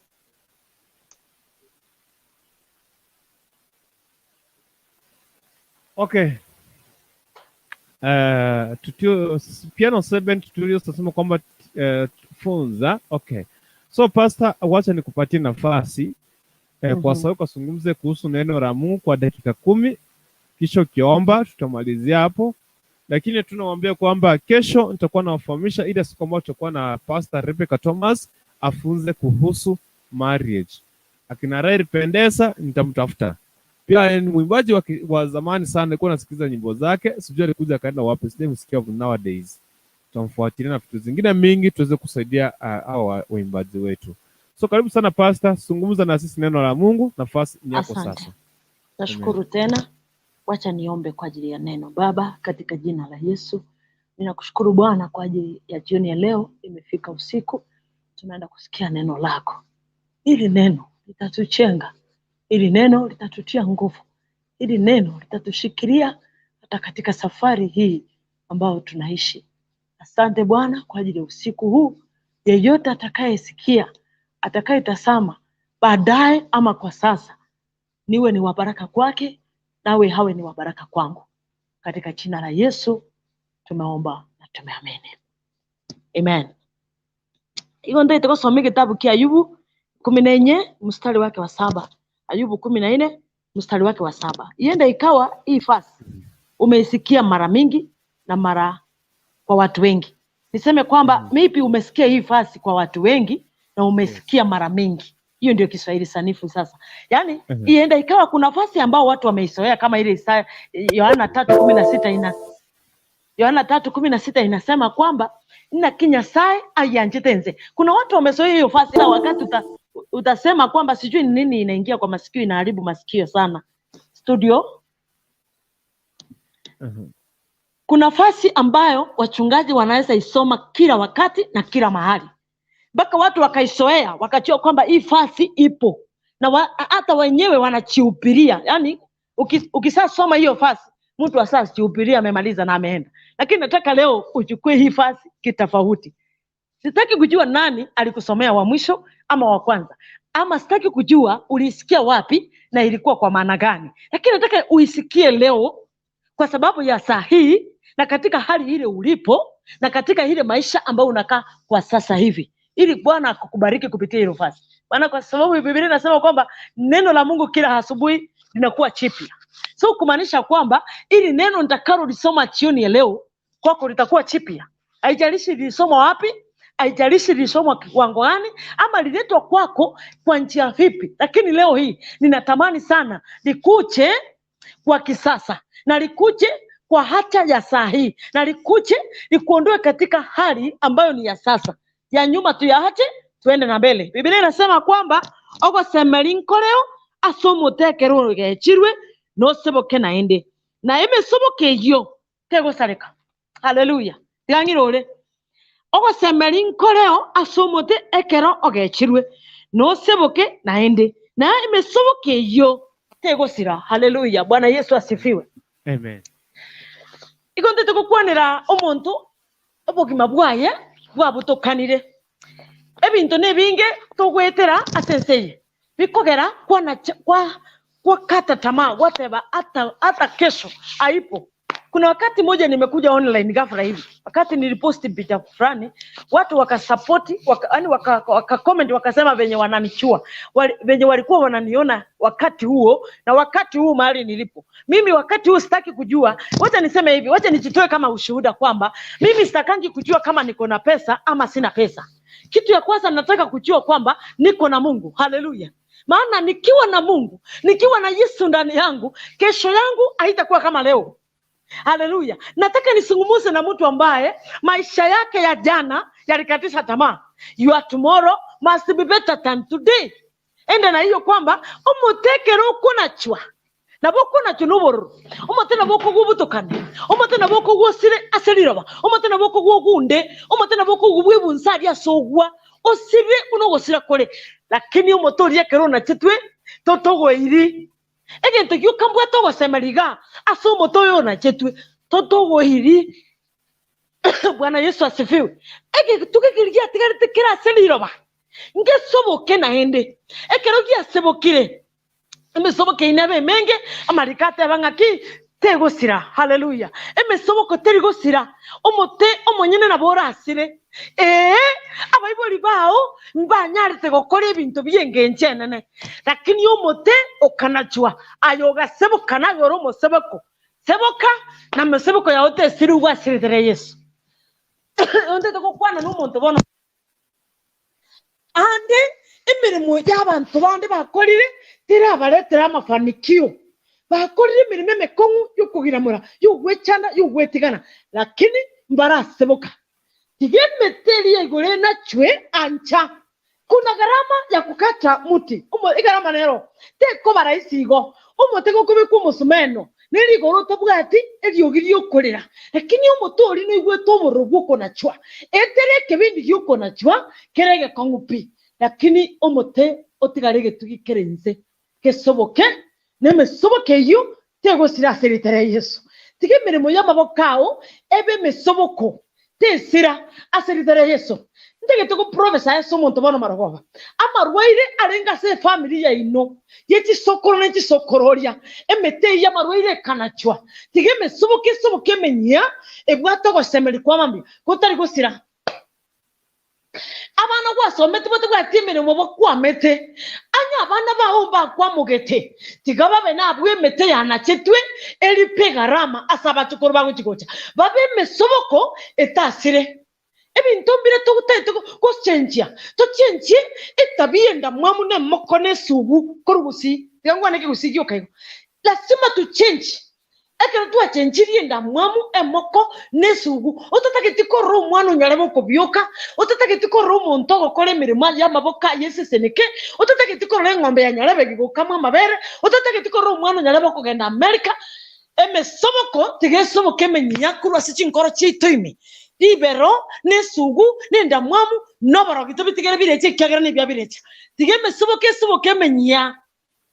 anchera enkoro yao esoboko munya onye nayo uri ugwate umuchanda sekenyoro omuntu kabyoka wega kwa mwitire okure tigogo okukona chwekurwa sem asore erinde musoboko munyosoke otabwatinda mwamu y'amakweri otabwati muikabugo ita aseritere Yesu ebintu birenga to akorere mose owekera njerega byavukerenze bunamo watanaga hakine sawa naga hakiki neke gyakwa igongo kwerani nenji pako umuntu ko rusimonyo gwatabanga ki emana nero yo komenya lakini anga emetego chigosoboka ekagirege tugi ekira seriroba igongo gendete kuragera tago kumyenga igora kororekane kwa gundire emetego chinse merige chita satambe yaikira sa machi kunywa machi ari moyo obo moyo mboro mambi ya onero ekirege ntonkero ekia ekagera marikano batebire ngeme soboko tego sira naende na sameriga ebintu byose bi kwa korera suguma bwabo ande bya guitire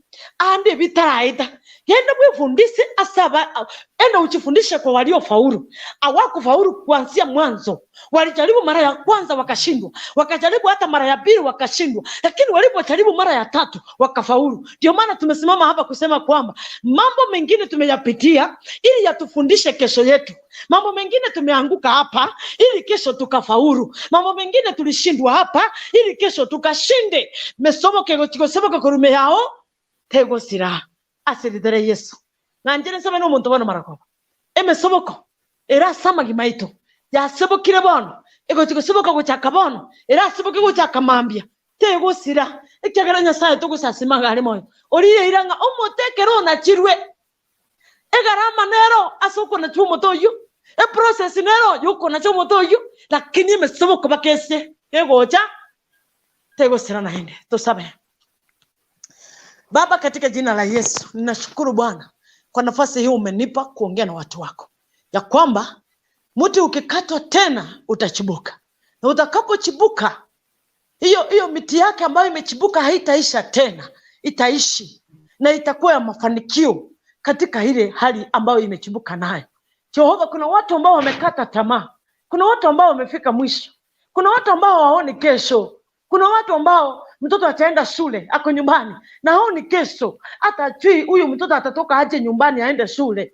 Bwana, ninaomba kwamba mtu ukachibuke hata usiku wa leo tukoso kinone mbandeye mo ora kama tumaini nge mbande asokire igo moto iro chose boketoro ma aseritere Yesu nangiro kwoma kwa kerengenjo nangiro kwoma kwa kebarogi nangiro kwoma kwa kwangwa nangiro kwoma kwa botaka nangiro kwoma kwa tanyore gas nangiro kwoma kwa kerengenjo asemete emete yitore ntwe katora na chwe samatemwa ayara tanyore tigabe no gosemeri kwa mambia ngatwalika niria seme subuke menge emenene ekare kuchimambia aseridare Yesu.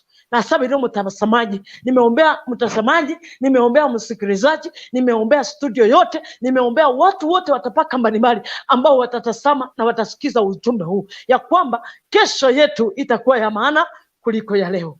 Barikiwa Mungu, inuliwa, tukuka, heshimika milele yote. Umeketi mahali pako patakatifu na hapo umehekelea miguu. Jioni ya leo nimekumbuka wagonjwa ambao wanang'ang'ania maisha yao. Wengine wamewekwa kuvuta hewa na mashini, wengine wanang'ang'ana kupasuliwa, wengine wamejikuta wako na corona. Lakini Yesu, neema yako itakaposhuka juu ya maisha yao, omonto naro limo tugwa tiaro chenga mambibogokia leto kubweni kwa somo kungu musacho mwana no mumura olyo rusirio bo moyo bwaye moyo asomo tukubwa bona ili nikubura kimambia na bara tebe uchumbe yarande tugumara goba ngumu tena boko siboka na nje nasoboki aseritere Yesu seboka na kwani nuko seboka na kwani nekimbege tebano cyanga cyigoro kibwate utukufu ya Nyasaye ngaseboka tigabana bawo baseboke imirimo y'amaboko ayeseboke egacyo kore seboke obo moyo bwo ubo seboke kibesa cyawo kiseboke koko soka gukoira no seboke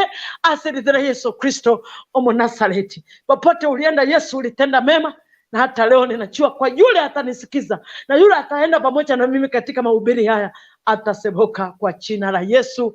Tumeomba na tumeamini. Amen. Amen. Amen. Amen. Amen. Ubarikiwe sana. Yesu. Thank you very much. Nashukuru sana. Hallelujah. God bless you. Thank you. Amen. Amen. Amen. Shikilia hapo pasta kidogo, nitakuwa na kuachilia uondoke. Stress nyaraka nasema stress nyaraka channel. Amen. I'll resist the dryness of any way which will come in my life. Harriet came inasema kwamba amen. Also by grace kabisa, we don't lose hope in class. We trust the process in Jesus name. Website anasema amen. Emonye enkungu haleluya. Website dirita anasema amen. So nataka tufanye hivi. Watu wangu. Nikienda kuachilia pasta azungumze maneno yake ya mwisho anapoondoka.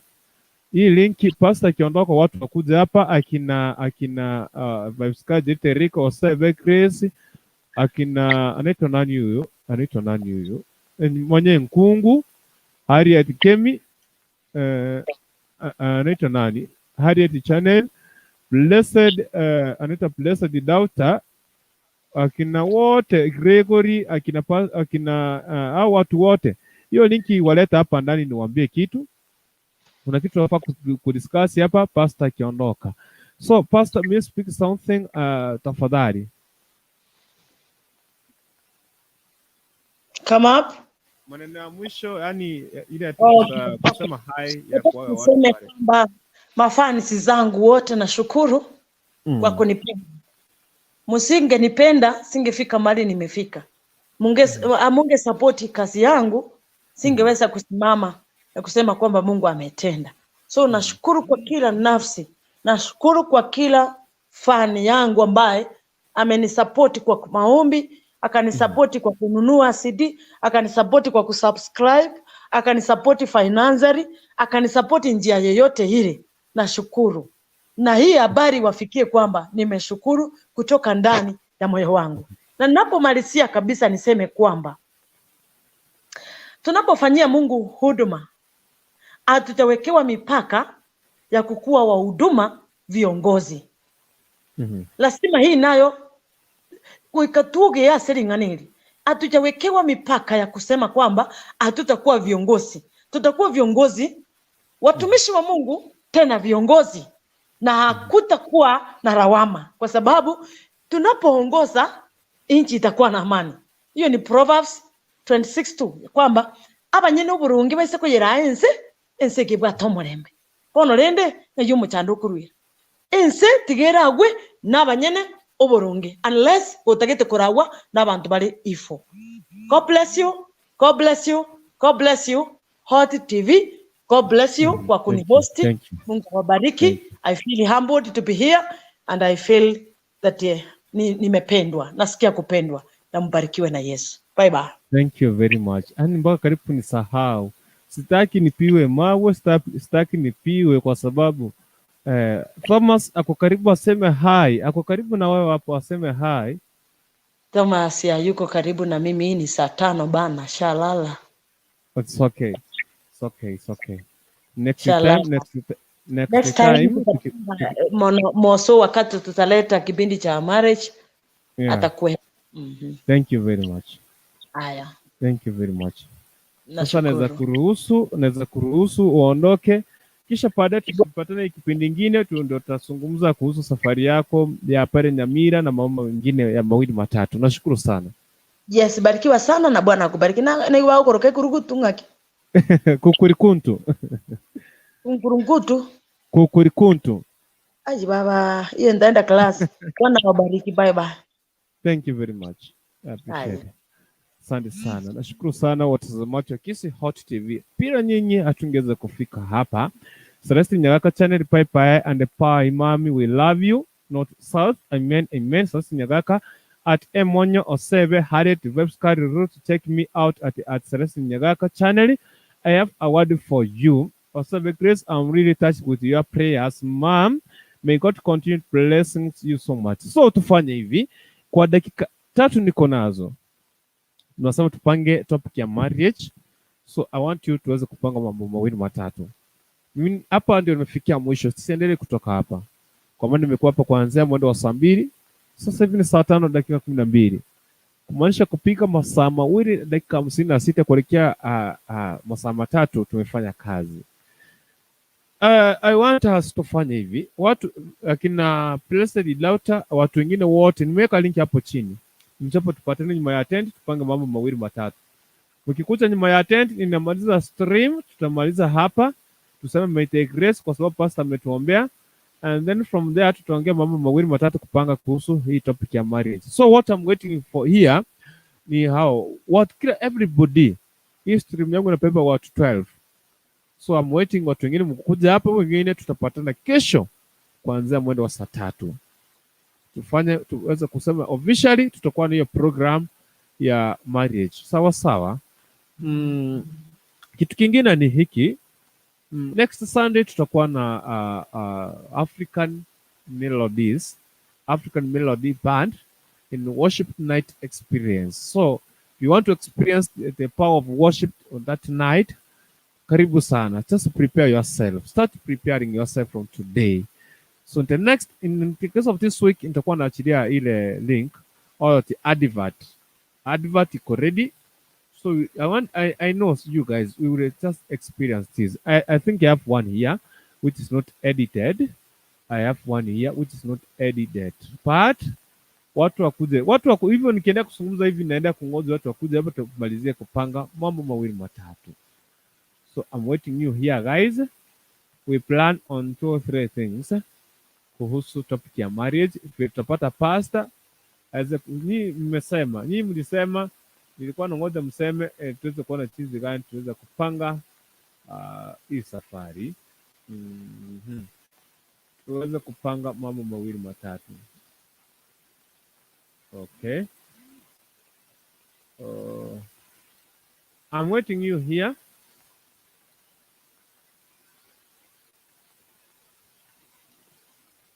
Kuna kitu na watafutia hapa nyuma ya tent kidogo. Okay. Anyway, tuendelea kuingia hapa. Grace, Sandy Grace yako hapa. Akina Blessed Daughter website ite Rico na wategea hapa popote mlipo. Wote ni assign mtu hapa. Oseba ako hapa nyuma ya tent. Oseba usiondoka hapo. Inakuwa hapo nyuma ya tent. Okay. Huyu anaitwa nani? Anaitwa let me assign this person. What ni nani yule ninaonea sana? Celestine Nyagaka, are you present? If you are present, say I'm present. Celestine Nyagaka. If you are present, say I'm blessed.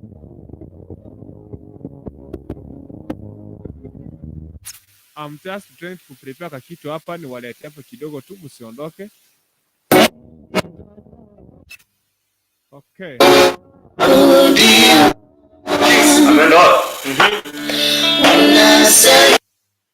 Nishaipata sasa. Okay. Alright. Asante sana.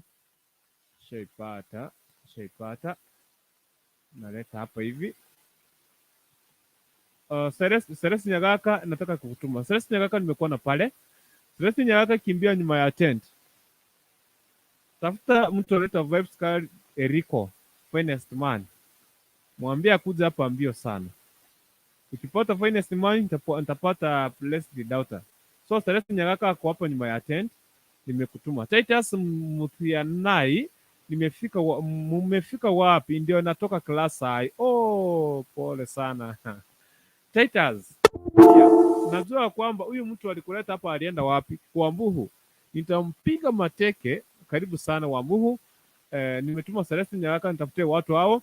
Akienda kuwatafuta hivyo, wacha mimi pia naweza kuwaletea hii.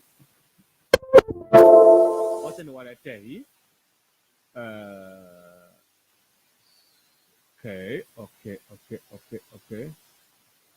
Kuna kitu nawaletea hapa. Kidogo tu.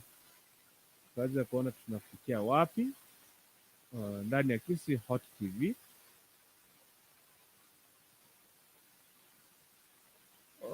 Okay.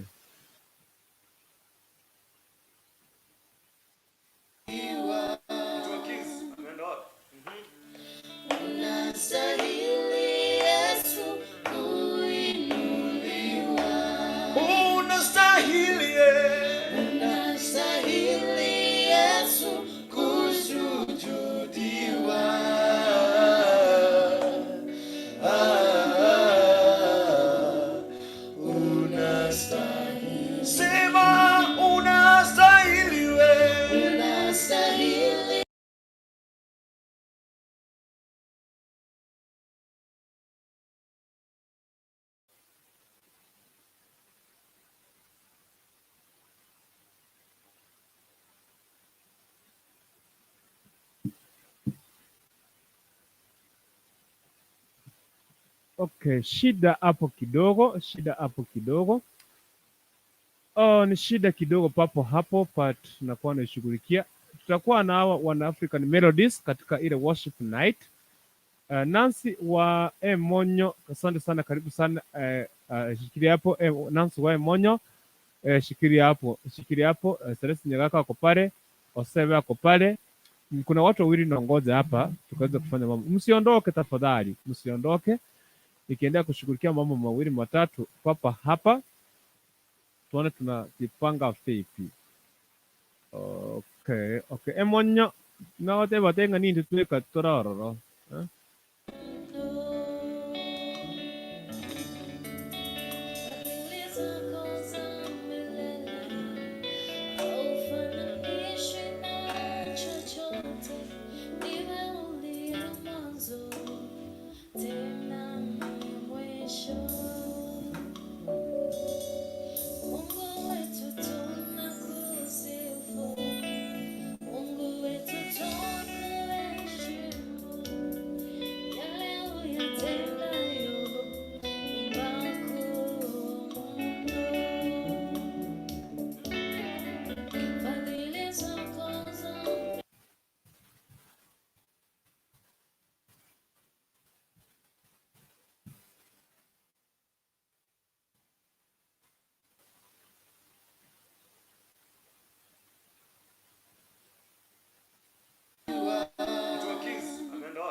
Okay. Finest man ako hapa. Wacha nifanye hivi. Thank you very much. Hawa tutapatana na wao next week on Sunday. Tutaworship pamoja na wao na African Melodies Band. Tutakuwa live and direct. Mtienai karibu sana. So okay, nakuona pale. I see you here. So in the next week, majaliwa kwa Mwenyezi Mungu kama ya leo tutakuwa na worship night experience live and direct kutoka hapa ndani ya Kisi Hot TV. So watu wazipange hiyo that night, we'll just worship and pray God to do something in our lives. But meanwhile, kesho tutakuwa papa hapa evening blessings. Siku ya Tuesday tutakuwa na Dr. Mohamed Beki. Last time hatukuwa na yeye, hatukuwa live kwa sababu ya vitu mbili tatu. Lakini tutakuwa na kuna topic atashughulikia on Tuesday ni kuhusu family planning. ndio atakuwa anashughulikia siku ya Jumanne, Dr. Peng Mohamed. So kwanza Wednesday, Thursday kwenda hapo na Friday ndio tuzungumze na pastor, tuone tunaanza hii topic ya marriage. Sawa sawa. So nashukuru sana, wacha Mwenyezi Mungu kaweze kukulinda, akuhifadhi. Tupatane tena wakati mwingine papa ndani ya Kisi Hot TV. If it is your first time to be here, I want to welcome you into house. Subscribe, feel at home, share with us. It doesn't matter unatoka wapi. Kuna baadhi ya vitu zingine tunaenda kutupilia mbali, kuna vitu zingine tunaenda kukemea tabia zingine mbaya. So kuna ukiangalia pale kuna vitu tunaenda kufuatilia pole pole. Sawa sawa. Kuna siri ambayo tutafichua kwanza hapa tu katika Mwimbaji. Kuna pati ya watu ambao washakula pesa zingine pale 3 4 5. Tutafichua tu, usijali. Kaa pale ndani, stay tuned in. Tunakuletea kila kitu every day and now and then ndani ya Kisi Hot TV. Mimi ni Dennis Nyaputo, hali maarufu kipendo kinaita Kurutu, Ukurikundu Mr. Kata Taitika. Wacha niseme hivi, may the grace of our Lord Jesus Christ and the love of God and the fellowship of the Holy Spirit be with us now and forevermore. Amen and amen. Shalom, shalom. Mwenyezi Mungu akuwe pamoja na nyinyi. Kuwe na usiku mwema, kuwe na siku njema, kuwe na siku njema. Patane tena kesho majaliwa kwa Mwenyezi Mungu kuanzia saa 3. Na nakwambia tu, kama utapitia YouTube yangu channel, andika Kukurikundu ama andika Egesa 047 TV and subscribe. Sawa sawa. Bye bye. Wacha niongee na wao kwenye my attend. Tuongee na wao mambo mawili matatu, tupange kuhusu hii safari ya marriage. Sawa sawa. Bye bye.